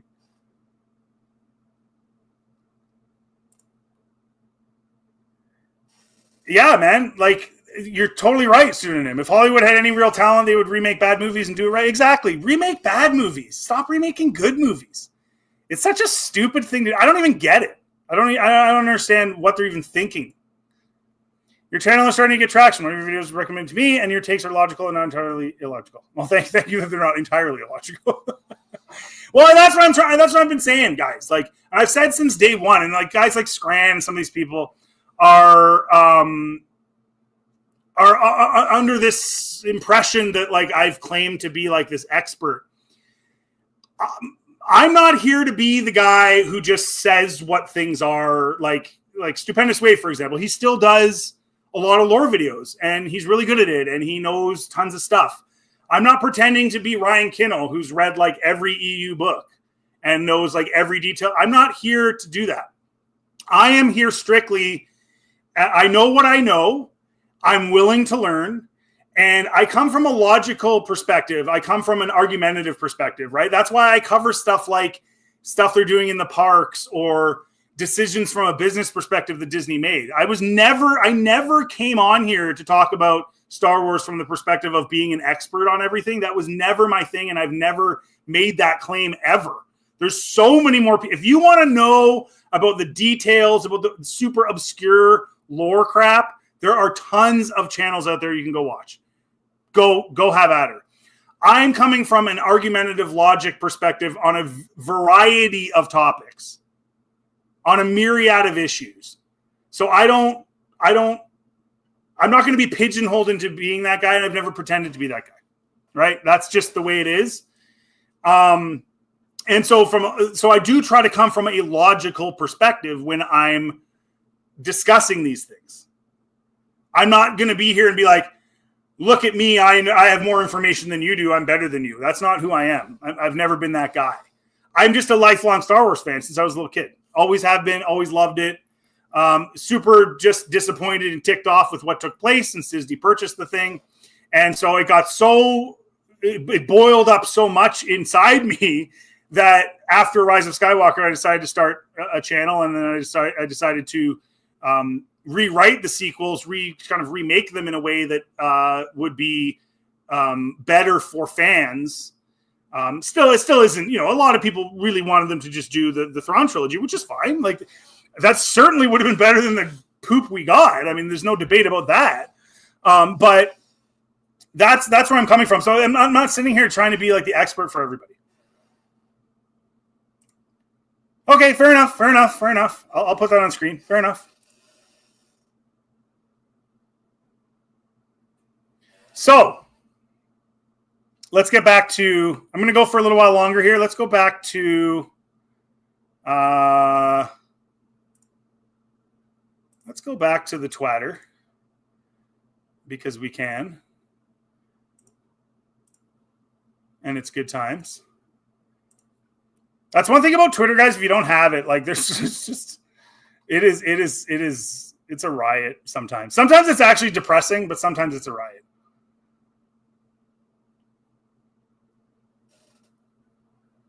This one kind of surprised me, I'm not going to lie. But I guess Pokemon is just global. Like, we showed earlier that video of that idiot wrecking Pokemon cards so that people can't People buy their Pokemon, scalpers buy the cards, they're all wrecked. What a crazy guy. Oh my goodness. What is this? Archbishop Lazar Puhalo on Star Wars Return of the Jedi. Where is this guy finding this stuff? Fandom polls. The basic plot of the Star Wars is simple. I like that he said of the Star Wars. An evil dictator has conquered a small galaxy and abolished its former pan-galactic democracy. He is proclaimed emperor, and his forces are attempting to destroy the remaining resistance to his rule. While the general battles are fought with standard science fiction weaponry, this is only the superficial part of the story because the actual battle is being fought in the human conscience and will. And I would agree, Mr. Archbishop Lazar. That is what is missing today with so many things is the timeless themes. And like we talked about earlier, you get away from all the, minutia of immutable traits and race this and gender that, and you just get rid of all that if you focus on stuff that everybody can relate to. And I don't know what is going on. Surprisingly, delightfully, the real story is one of the immense struggle between the dark and good side of the universe, nature of which man is a part. The fallen nature of man in the universe. In the movie series, the nature is called the Force. In many reviews, the Force has been interpreted as an unsavory parody of God. After a careful examination of the real plot of Star Wars series, however, I was led towards the conclusion that the Force is that universal nature and that the whole theme of the movie and the energies of the plot line are directed at the struggle within the fallen nature between cooperation with the dark side of that nature or with its light side, that law of contradiction, which Apostle Paul speaks to us, yada, yada, yada. Well, I mean, yeah, that's what it comes down to. And that's sort of the issue with everything right now is everything is about messaging and it's not about trying to relate to everybody, right? Or it's either about messaging or it's like, I want to relate to this group over here. I want to relate to this group over here. It's so silly. It's almost like the people responsible for this product they're putting out are literally on another planet. Right? It's literally like they're on another planet, like a different universe where the world runs completely different than what it actually does. It's like they think that black dudes didn't like the original trilogy because there wasn't enough black dudes in it. And meanwhile, black dudes never cared. And there was a black dude in it anyway, and he was huge. He helped blow up the second Death Star. Like, bro. So no one cared, and it's like they're basing what they produce on a cause that doesn't actually exist for like the vast majority of people, and then they're mad when the vast majority of people don't get into what they produced. And it's like, we don't care about that stuff, bro. Like, just do what's right. Like, you don't have to do all this crap. Terry Thompson, man, you've supported me for a long time, brother. Thanks for showing up. Hey, Script, well, you know my stance. Hopefully Filoni realizes the EU is his ticket to self-preservation to keep his job. Ryan Kinnell, I wouldn't trust him for anything. Kinnell's a funny guy, man. He makes me laugh. I saw that video the other day of him and Jeremy just arguing hard, and I had to comment on it because, man, they're funny. They're funny guys, man. And I just think Ryan Kinnell's hilarious, personally. And I love that they can fight, but they understand that it's like friends arguing. It's like that video. Remember those guys arguing about the Wicked Witch of the West or whatever? Let me find that. I think I have it, actually. I'm like 95% sure I have it. I'm going to find it here. It's way too funny. Okay, which is it here? Just give me one quick sec because you guys are going to laugh. I just got to figure out where I put it. It will take a minute to find out.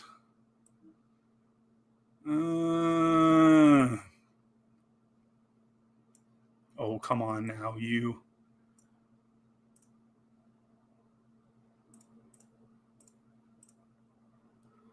Where are ya? I know you're here somewhere. There it is.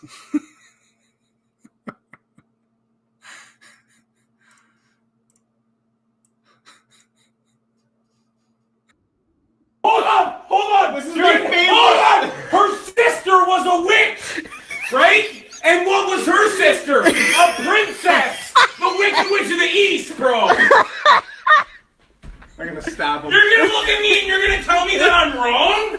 Am I wrong? It's my favorite She movie. wore a crown and she came down in a bubble, I'm dog! not fighting with you. Grow up, fighting bro! with you. Grow up! Get educated, but I gotta say, guys, that's one of my favorite. And that's what those guys remind me of, right? When they're arguing. It's funny, man. It's just, it's good stuff. It's very, very, very funny stuff. Well, no, it's not so much that they're saying that, Terry. It's that their actions, right? Like, for example, did black dudes like Harry Potter? I would say sure. I would make the argument there's probably plenty of black dudes that like Harry Potter, right? But they think to get black dudes to like Harry Potter, they have to make Snape black, right? Otherwise, why are they doing it? If you can think of a better reason, let me know. I mean, because to me, it just doesn't even make any sense. It doesn't make any sense. And it makes some sense when you're dealing with like superheroes and more modern stuff. But when you're dealing with stuff that's like in a timeline that is specific to, even though Harry Potter's fake, but it takes place in that old English timeline, sort of like the Lord of the Rings. So, that's what they were doing, and the description of the character, all those things. So to me, it's a little different to race swap that than it would be to change Kingpin, like I brought up earlier, or something like that nobody really cared. Or for example, Billy D. Williams played Two-Face. Not Two-Face, what's his name? God, got way too much going on in my brain today. The district attorney. And in the original Batman movie, and nobody batted an eyelash, like nobody even cared. But the Gotham City in Batman is not taking place in the 1800s England or like early 1900s England, right? So it's a little different scenario to me. That's all.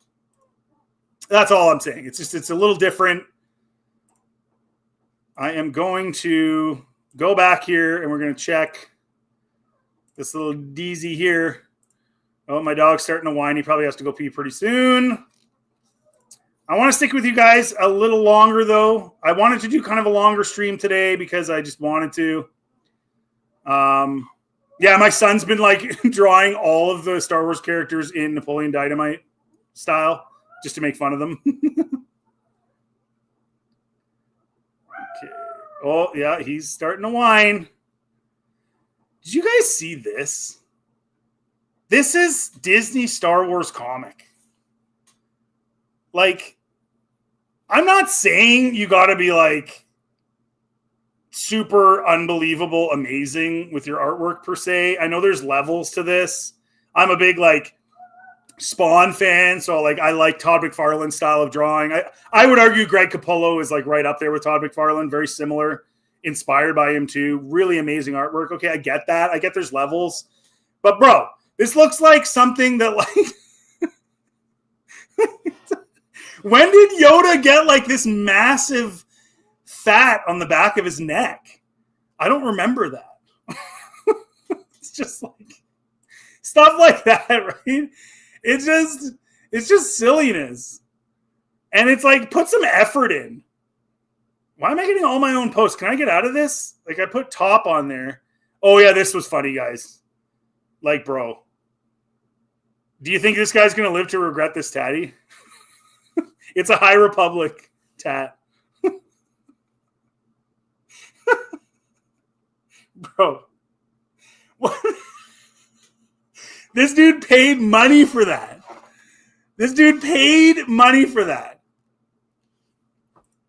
Yeah, that's his name. Harvey Dent. I called him the district attorney. Thank you.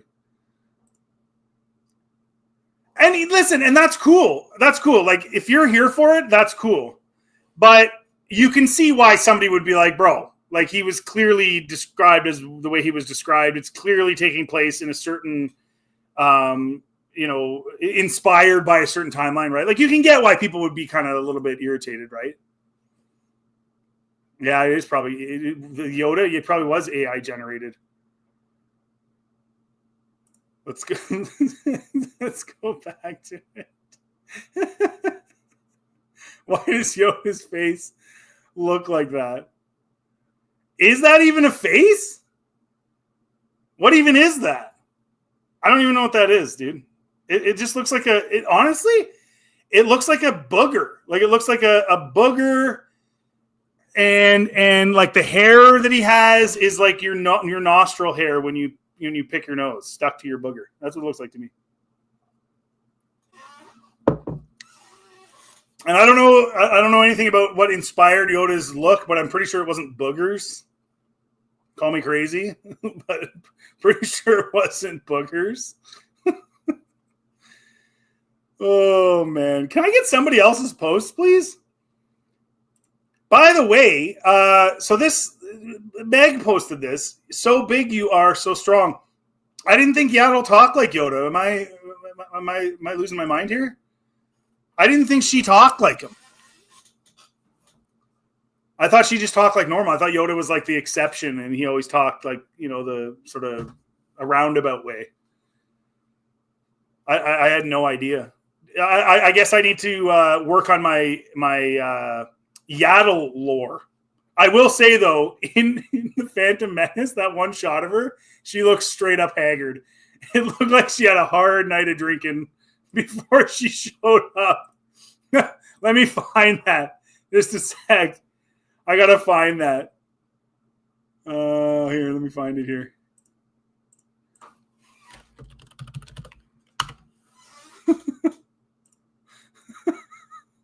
Yeah, bro. It's right on the Star Wars website, too.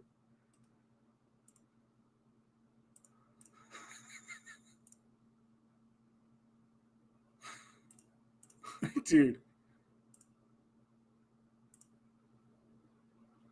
Let me get it here. Yaddle.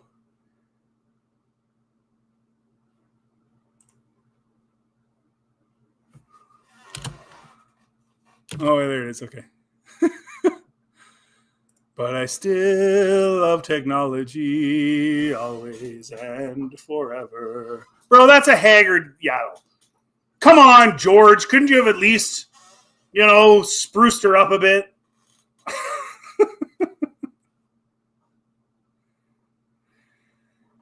What was she doing last night, bruh? What was she doing? Look at her face. Just looks just like hard night of drinking. Hard night of drinking. Brutal. Anyways, I didn't know she talked like that. But I guess in the comic they did. Oh, here we go. Okay. Now, since we've been glazing Ryan Gosling, because he's a good actor and because he's Canadian. And listen, guys, if you followed me for any length of time, right now, I'm not a proud Canadian, okay? I'm not. I'm super disappointed. I got a lot of family history up here, deep history, super disappointed with what's going on. But to glaze Gosling a little bit, he reveals his Star Wars bed sheets. He kept his childhood Star Wars bed sheets on the set while filming Starfighter. Do you guys, when you see stuff like this, do you think it's real? Like, do you think he actually did keep them? Or do you think this is just, publicity stunt? We're around the same age. I think he's he's 6 months older than me. So I kind of believe he probably did. I remember getting my brother's hand-me-downs because my brothers were older. I know my oldest brother was old enough, and both my older brothers were old. Well, I have 3 older brothers. They're all old enough to have seen Jedi in theaters. I'm an 81 baby, so I didn't get to see them till they were out on VHS. But I got their hand-me-down Star Wars blankets and stuff. So I do wonder, if this is, if this is legit or not. That's pretty cool, though. I mean, it is. Listen, Like I said, Gosling's a good dude. I think he's gonna do really well with this with his acting chops in this movie. You know, that's one thing it has going for it. But boy, oh boy, they better keep it completely disconnected from anything they've done, or it's going to be a disaster. If Ray shows up in this movie, people are going to lose it.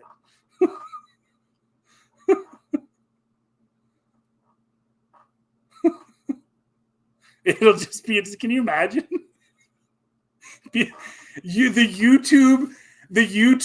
flood of YouTube monetized videos if Ray is in that movie. Star Wars Forge, good to see you, man. Thank you for the super chat. EU is canon, and it's just the truth. Listen, guys, the guys that swear by the EU, I have no problem with that. I disagree. Earlier, Scran said that I slam the EU. I have my own personal views of certain things in the EU that I don't like. That doesn't mean I think that the EU is bad. It's just that those are my personal viewpoints. I will debate whether or not it's canon because the video that I did, there's tons of George Lucas quotes in that video. George Lucas has been, okay, I'll put it to you this way, and I don't want to make this an EU debate, but you did super chat, so I'm gonna make a comment on this. George Lucas has made it very clear that Luke does not get married and have a kid in his mindset, and that Palpatine doesn't return in his mindset. Okay, those are EU stories. So at the very least, we can make the claim that maybe not all of the EU in George's mind was what he would have done. Can we at least compromise and meet in the middle there and acknowledge that? We also know from what we know from his story treatments that it's not the Thrawn trilogy that he was going to do. So can we at least acknowledge that there's somewhere in the middle ground? I believe that George Lucas liked a lot of stuff in the EU. I do. Definitely. 100%. And like I said earlier, he chastised JJ for not having Anakin's children in the sequels. As in more than one. At least two, right? Could be more. Could be a whole bunch. Who knows? But that doesn't, for me at least, based on everything he said, I don't think he viewed every single thing in the EU as his own personal, in his mind, canon, because the proof is in the pudding. We would have seen that in his treatments. That's all I'm going to say. Okay? I don't want to fight with you guys. I don't think you need to have anybody's validation to like the EU. I don't think you need George Lucas's validation for you to view the EU as the standard. I don't think you need to. I think you can just say, listen, this is awesome. I love it. I view it as canon. And whether or not somebody else does or not, I don't think that matters. And whether or not the thing with Disney coming out and, quote, decanonizing it, I thought that was stupid too. What are you even doing that for? Just don't say anything, right? And the stupid thing about saying that was, and going out of their way to say that, was that then every time now that they poach from it, people are like, you guys are frauds. Like, you're just poaching crap that you claim you didn't want to have in there. George never said whether it was or wasn't. He's never stood up and said it is or it isn't. He has talked about specific things that he disagrees with, but he's never said it is or it isn't. And I think if I was, again, this is just from my perspective, if I was on the outside looking in, if I was some person, or excuse me, not the outside, if I was working at Disney, the last thing I'm going to do is say anything. Because there is a reality of the situation that maybe, like, let's say they did do George Lucas's sequel treatments, that they followed those. Okay. They didn't have stuff from the EU in them. They were different. Sorry. He brings Darth Talon down 100 and whatever many years down to his timeline for his sequels, right? So he does use the character, but he doesn't follow the EU's version of it to a T, right? But he leaves it open-ended, or at least Disney, if they left it open-ended and didn't just come out and say, this is all crap, every time they use it, it just pisses people off more. I mean, it would piss people off anyway, you know, using those characters in the garbage that they produced, but it makes them even more mad. So the best thing they could have done is just shut up. And then if they had done George's treatments and shut up, whatever, it is what it is. Some people, you know, might have been mad about that. Some people might not have been, right? It doesn't really matter. But to come out and go out of your way to piss people off, that's where the issue arises for me. In all honesty. Rhett 3185, that's cute. Ryan Gosling is weird enough to do something like this. Yeah. I'm a Maple Leafs fan. I'm a hockey fan. I like the Leafs. Sadly, I know it's very depressing times. And there's a photo of their former captain Tavares in his bed with his Leafs blanket when he's a kid. I don't want to see the picture of Ryan. I want to see the picture of you with the blanket as a kid. Or I'm calling Bubkiss on this. No, in all seriousness. I hope he liked Star Wars because they got way too many people involved in Disney Star Wars that don't like it. And it's very obvious they don't like it. And it's. I hope that's true because it would be nice to be able to be like, hey, this guy actually likes it. And he's part of it instead of a bunch of people that never cared about it. Or like Leslie Headland hires a writer who had never even seen it, thinking that was like trendy and like, ooh, look at how cool I am. I hire writers that don't even know what it even is. So hopefully he is into it and was into it as a kid. That would be great. This is crazy, guys. This is crazy.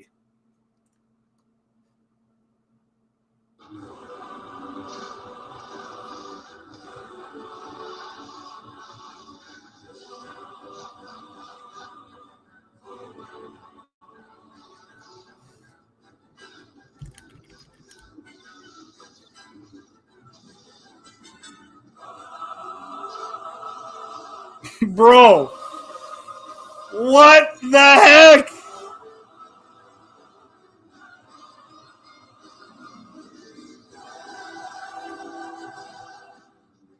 Dude. And by the way, the reason I didn't full screen it, and the reason if you've just came in, it's because every time I full screen it, it just blocks me out from showing it. I don't know why. I don't know what it is. I don't know, maybe my browser or something. But isn't that wild, though? Like, dude, those guys were freaking flinging those things so fast. They literally slowed it down. That's amazing. It's amazing to me. And it just speaks to the dedication they had, right? Like, they were so invested. You know, they didn't like... Everything now just seems so half-assed, right? So it's like, it's so nice that like they actually cared so much to make it as amazing as they possibly could. And then it was so amazing the way they did it that they had to actually slow it down. I just find that incredible. I mean, say what you want about the prequels. They have their warts and stuff, but to have guys involved putting that much time and effort into it. And I know Ray Park's got his demons right now and he's got his personal problems, but like the fact that they rose to him, right? Like he's the guy, right? And then Hayden rose and Ewan McGregor rose to his level as actors. I think that's pretty rad. And I think that speaks a lot to how much they cared about stuff. And going back to Ryan Gosling, I hope that he's in the same vein. And listen, I agree with you know, I agree with what Scran's saying, like, don't go to the theater and stuff, don't support them. I get that. I get it. I'm not going to. I'm not going. But people, I think, are going to go just because he's in it. But like I said, if Ray's in it, imagine how hilarious it'll be. Opening weekend, you log on to your social media, and here's the YouTuber crowds and the people that review this stuff talking about how Ray is in Starfighter. Bro. That would just be the funniest thing I've ever seen. But Scran's right. Like if you go and give them money, they're going to continue to pump out crap. I mean, it's just the way it is. It's just reality. It's just the way it is. I mean, you can't give them money. You know, I think the changes we're seeing in the parks, as I said earlier, as half-assed as they are, with trying to go back to the OT, part of that is because they have seen a decline in interest in Star Wars and in Star Wars at the parks. They have. I watch videos.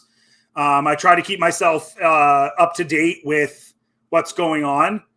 And, you know, as time has gone by, it seems like there's fewer and fewer and fewer and fewer and fewer people that are there. And mostly adults. Like, no kids are there. So it's like, you're only going to get changes if they're necessary. If they keep making money, then they're not going to do anything. But personally, I think it's at the point now where I think they just have to sell it. I don't see any other option. They have to just sell it. It has to start over again. I don't think you can keep building off of what they've done. I just don't. It's awful. Even if Starfighter is a one-off and it's off on the side and it's really good, it's too little too late. It's just been so destroyed that I just don't see how you could even do it. Notice we're not talking about Mandalorian and Grogu, by the way, which is coming out in like a month or two. Nobody cares. Disney Star Wars is all trash. Objective fact. I mean, it is. There's some concepts that like on a small scale that were kind of okay. Like I said earlier, like BB-8 didn't offend me. He's fine. I thought the idea of a rolling droid, was kind of cool. Thanks for that, by the way. But how he fits into the story and how the story is and everything is just no good. It's no good. It's literally no good. Let me get to a few more comments here.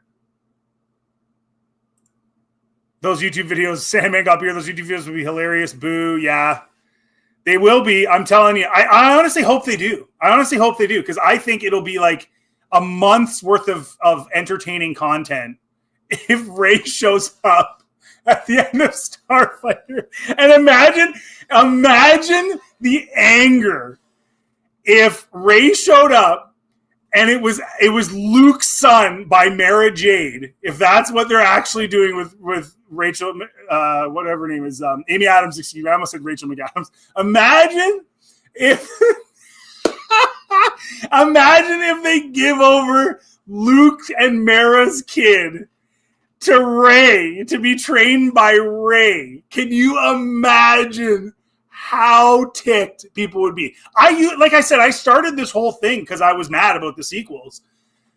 But I'm at the point now where I just laugh at it. And that to me, like I've moved past the anger phase, right? That to me would be the funniest, most idiotic decision they could have ever made. And I would laugh so hard if they did that. It would be absolutely hilarious. Absolutely hilarious. And sad, right? And super, super duper sad. Very, very, very angering and sad. But like I said, I'm at the point where I'm just like, it's so far gone now. Okay, let's see what's going on today. I'm gonna shut down the stream in a bit here, but I am curious to see what's the news on the docket, if there is any. I got to be careful. I don't have any filters on to prevent certain things, so I got to be really careful how I scroll. Sometimes people post some stuff that would get me banned.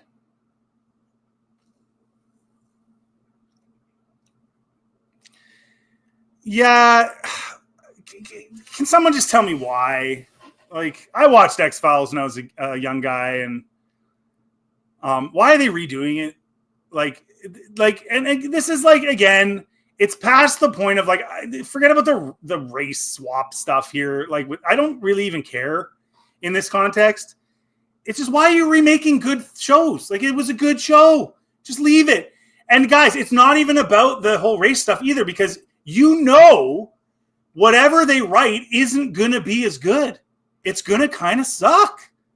right? No matter who it is, like these days, right? What are the odds that they actually write a show, an X-Files show, that comes anywhere near the original? There's no chance. And when you remake a show, everyone who's watching it is going to be comparing it to the show. That's what's going to happen. That's the natural inclination. So why are you setting yourself up for failure by even doing this? It's just so stupid.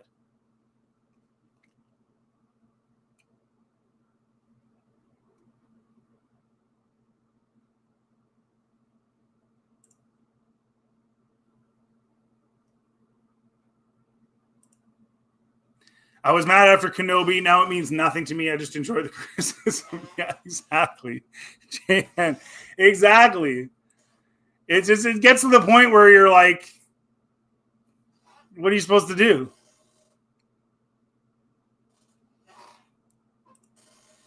Scripture restore. Yeah, well, that's, I mean, I just feel like they're going to do it, man. I just do. When have these people made good decisions? You tell me. When have they made good decisions? When? Ever? Yeah, that's what it is. Is that they're redoing stuff that's good because they think that no matter what, they're going to get a certain level of audience despite how crappy they are. But I do think that there's a lot of backlash to that now. I think they are, they're not learning it quick enough, but they're starting to see that that's what's happening. Yeah, I do.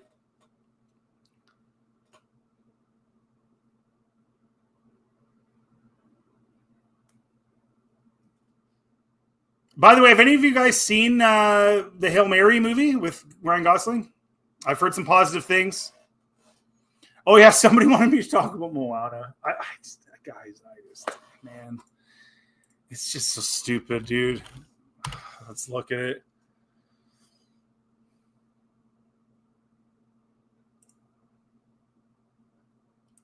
I'm on my hotspot. It's a little slow. Wasn't there like a trailer? Let's look at it. I haven't even looked at it. I saw a photo and it looked corn. So they have like a full-blown trailer out already?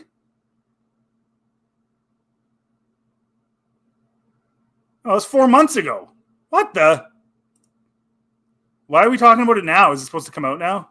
Is that the reason?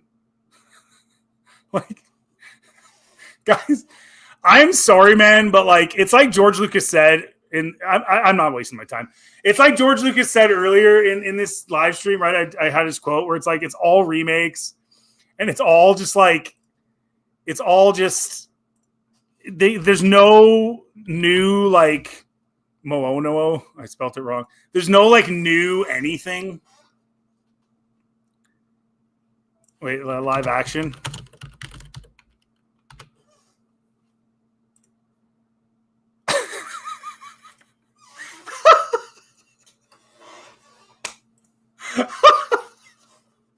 Bro. Why am I look? Guys, they have no new ideas. Why are we remaking everything in live action? I mean, it's money, right? I get it. They're going to get a pile of money. They're going to get a pile of money. Look at this guy, man. I'm sorry, man. Doesn't he look kind of old, too? Isn't the guy supposed to be kind of younger? He looks way too old. Bro. Yeah, like, guys, it doesn't really add up, man. He looks like a guy who's in his 50s. Isn't the guy in this movie, like, pretty young? Isn't he, like, 20 or something? I remember my kids were watching this, and I watched, like, a bit of it with them. Is this the one where there's, like, the big, like it's, like, about, Mother Nature or whatever, right? Like she's like there's like the green one, and then there's like the like I'm trying to remember. I watched like, I don't know, maybe like 45 minutes of it with my kid. Is that what this is? But like, look at him, man. Like, come on, man. Like really, bro? You're freaking 50 something years old. Look at him. Like, Bro. And even his hair, like, somebody was joking that it looks like a bad wig. It's like, do they not have people that can like poof it a bit, right? Like they got like makeup guys, and everything just seems like lack of effort. Everything just seems half-assed with everything now. It's just so stupid, bro. What is he doing? Oh, man.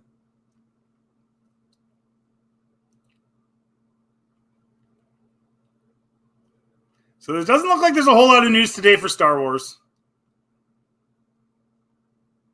Oh, they did announce, I think it was Ollie's announced that over 50,000 Star Wars figures are currently in their stores. That's the UK, right? 57,000 or something action figures are still sitting there from Star Wars, like from the sequels and from some of the shows. Nobody's buying them.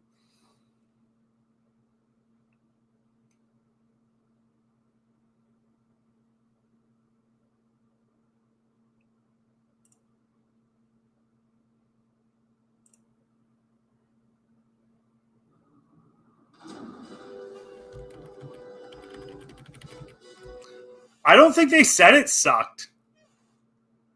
I think the media said it sucked. Don't get me wrong. Some people probably said it sucked, but I think that was mostly media driven. I think it was awesome. We did a whole skit at summer camp, and I dressed up like Darth Maul. Spent like 2 hours putting on makeup and stupid stuff. Anyways, I'm gonna get copywritten if I sit here on this. So, but yeah, it was primarily media driven, and of course there were some people that thought it sucked, but it's like anything. Nothing compared to now, though. This idea that it's even in the same hemisphere as the way Star Wars is being received today is just not the case.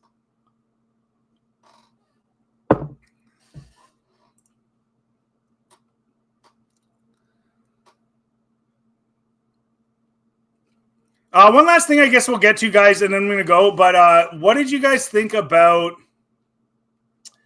so there's been a lot of talk about, like, what's going on here? Get out of here. I don't want you.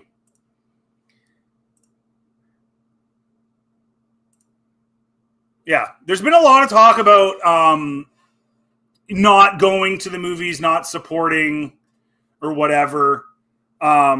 What do you guys think about going to the theater to see the original? Because they're going to come out with sort of the original, right? What do you guys think about that? This is going to be my last kind of topic we'll discuss. Do you think you are that you're supporting them by doing that, in the sense that you're not sort of being anti-Disney Star Wars if you go and watch the original cut of the film in theaters when it comes out next year for the anniversary? What would you guys say to that?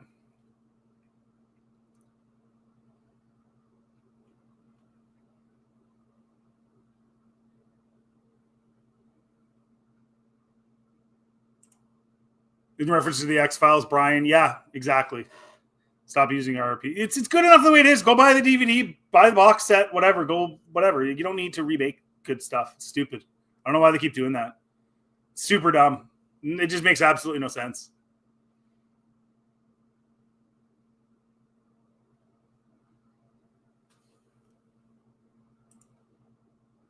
That's a wild pumpkin carving, my man. What is that in reference to? Was that a video I put on or something? You're talking about the cut on my face? I don't know what you mean. I don't know what you mean, man.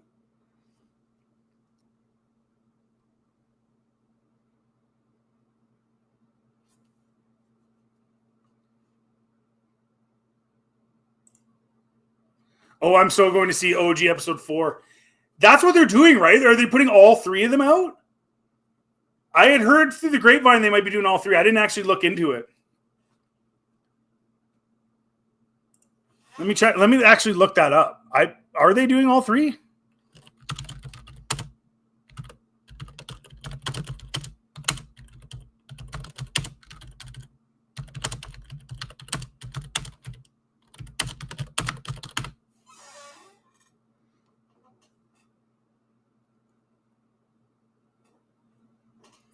So AI is telling me it's just A New Hope next year. Less than a year from now, February.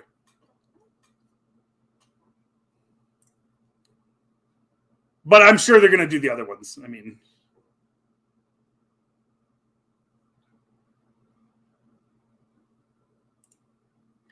it is, Louis. And then George also reiterated that it's also the story about the grandkids as well. Yeah.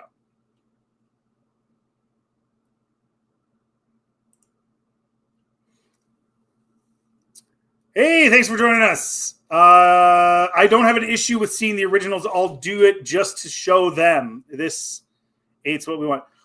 Yeah, a lot of people feel that way. A lot of people are saying, well, I'm going to watch them and it's going to make a whole bunch of money and show you how crappy your stuff is too. A lot of people feel that way, that like it'll show them, you know, what they're doing wrong kind of thing too. Not to say that's exactly what you're saying, but I get it.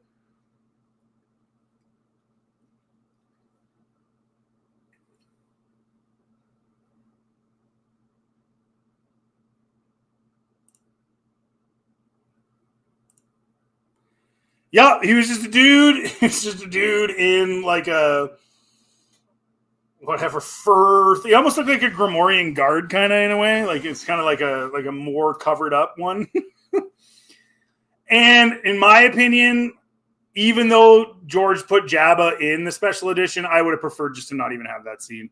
I like that you watch the original trilogy and then you hear about Jabba, but then you see him in Return of the Jedi. I don't know. I don't know. I just would have left that out personally. He didn't need to be in the original, in my opinion. Yes. I mean, Salmon, like, I don't know how you're going to keep real Star Wars fans out of the theater to see the original uncut. I don't know how you're going to do it, especially guys like even me, right? Like I wasn't old enough to see the original in the theaters. So it's like, it's going to be pretty tough to keep people away. Yes, we hate Disney. Yes, we hate what they did, but it's going to be tough to keep people away, man, when you're showing the Ridge. It's how are you going to do it? How are you going to do it? It's just not going to work. People want to see it. Oh, my dog's getting a little bit whiny. He probably has to go out for a pee here. You know what, Andrew? I haven't decided. I don't know. You know, I have whatever that version is on my computer. So I don't know, man. I kind of want to. I want to and I don't want to, right? Like I don't want to give them money. I don't want to give them money. It's the last thing I want to do, but it's like it's the original and it's not tampered with and it's in theaters. Man. And it's something that, let's be honest, George didn't want to do. He was against this. He didn't want people seeing the original uncut anymore, right? And so we couldn't get access to it outside of, you know, other means. So it's like, I do and I don't, right? It's like, it's going to be tough. It's going to be difficult. I'm not going to say now. I'm not going to decide now. It's going to be a tough decision.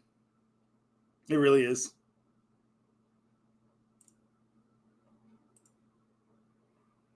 Hey, Miranda. Thanks for joining.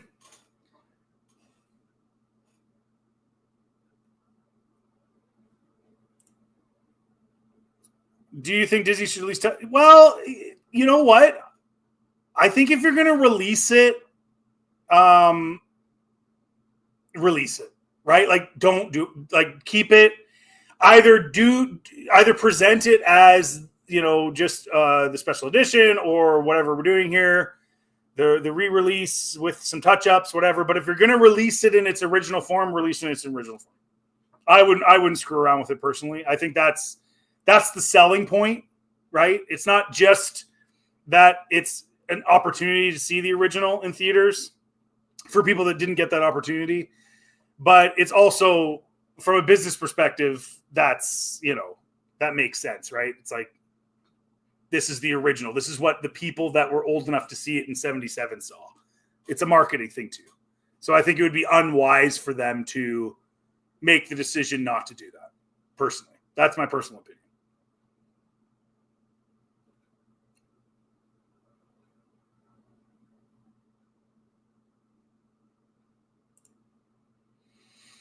Fair enough. I get it. I get it, man. I get it. It is going to be, I think, for a lot of people, it is going to be a little bit, it's not going to look the way they want it to look. I think you have to go into it with the mindset of, I'm in 1977. And so you have to kind of go into it with the mindset of, what would this have been like in 1977? If you can't think of it that way, I think there's problems in the sense that, yeah, like if you grew up with like, you know, Jurassic Park and all that and all this crazy CGI, I know some of the stuff recently hasn't been very good, but like if you grew up with that stuff, it's not going to look good to you. But if you went into it with the mindset of where were they special effects wise in the 70s, you'd be like, holy crap. But that's tough for people to do that didn't grow up in that, right? Like it's a tough barrier to get through, right? To get to that point, I think, for a lot of people. But I think if you go into it again with the mindset of, hey, 1977, none of this was unheard of at that time. Unheard of. Maybe somebody should do a little bit of research into where they were. I don't know. Maybe that would help somebody with the mindset get to that place where they can think of it along those lines. Like, this is 1977. And when you realize where they were at that time, it honestly is mind-boggling. It's mind-boggling what they accomplished. It is. There's absolutely no question about it. There's no question about it. But like I always say, and I'm going to finish the stream here, guys, with this. Like I always say, all of that stuff, all of those amazing special effects for the time, all of the stuff that was talked about and was passed around, and you're going to see this, you're going to see that, and laser swords and the whole deal. All of that stuff is utterly meaningless without the character-driven story. The reason Star Wars hit lightning in a bottle is because it had the special effects that were mind-blowing at the time, but it had the character-driven story. And the two things combined made it incredible. That's what did it. It's that simple. You could have really good special effects and have a pretty piss-poor storyline or a pretty rehashed storyline like Avatar, in my opinion, and it'll still make money because the effects are incredible and the IMAX and the yada yada yada. Storyline, it's just a rehash. Every movie's the same, basically, right? You could have a movie that's doesn't have great special effects, but has an amazing story, and that'll sell. That'll be popular. That'll work. But you can't. But to have both together, like they did with Star Wars, is why it exploded the way that it did, and it's so character driven when you really break it down. When you can take a 5-minute scene in the Falcon, in comparison to today's movies, that 5-minute scene with the main characters grows all of their character development in 5 minutes more than modern movies do over the course of an hour. Because they're bouncing things off each other and just the way, the feel of it, the way that they're talking in a way that is abrupt kind of sometimes and isn't the way you'd necessarily think you would maybe respond to certain things. All of it is just so good. It's just so good.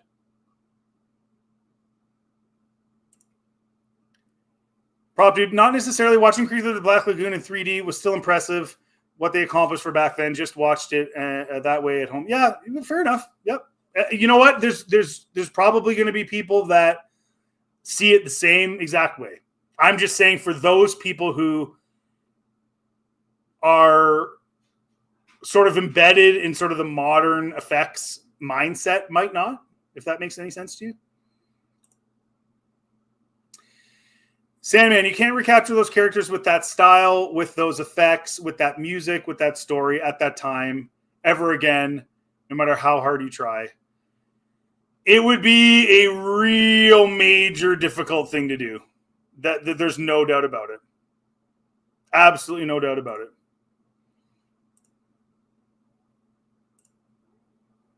I'm not saying they shouldn't show the films as they were. I want that too. I'm saying I wish they would touch up the stuff George added.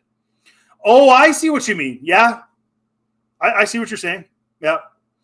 Or even just remove some of it, right? Like, I felt like it was kind of overkill with some stuff. Like, in Mos Eisley, like, we don't need to have, like, just so much going on. We don't need that many layers. I would agree with that. All I have to say, guys, I just want to say thank you so much for joining the stream. I don't have an outro video or anything like that yet. I'm new. I was figuring things out as I was going. It was a lot of fun. It was a real blast. I'm so thankful for you guys for showing up. I'm so thankful just for the support I've gotten over the years from you guys in general. It's really been amazing. I'm really thrilled to be able to start doing these live streams. Sorry for earlier. I scraped my face and I had blood coming out. It's embarrassing. There was going to be something embarrassing, of course. So anyways, guys, I just want to thank you so much for tuning in, so much for your support. I love you all. If I didn't get to your comment, I apologize. I tried my best to get to as many as I could. And thank you for the super chats. And I'm going to do this again. The next opportunity I get, I'll keep you posted.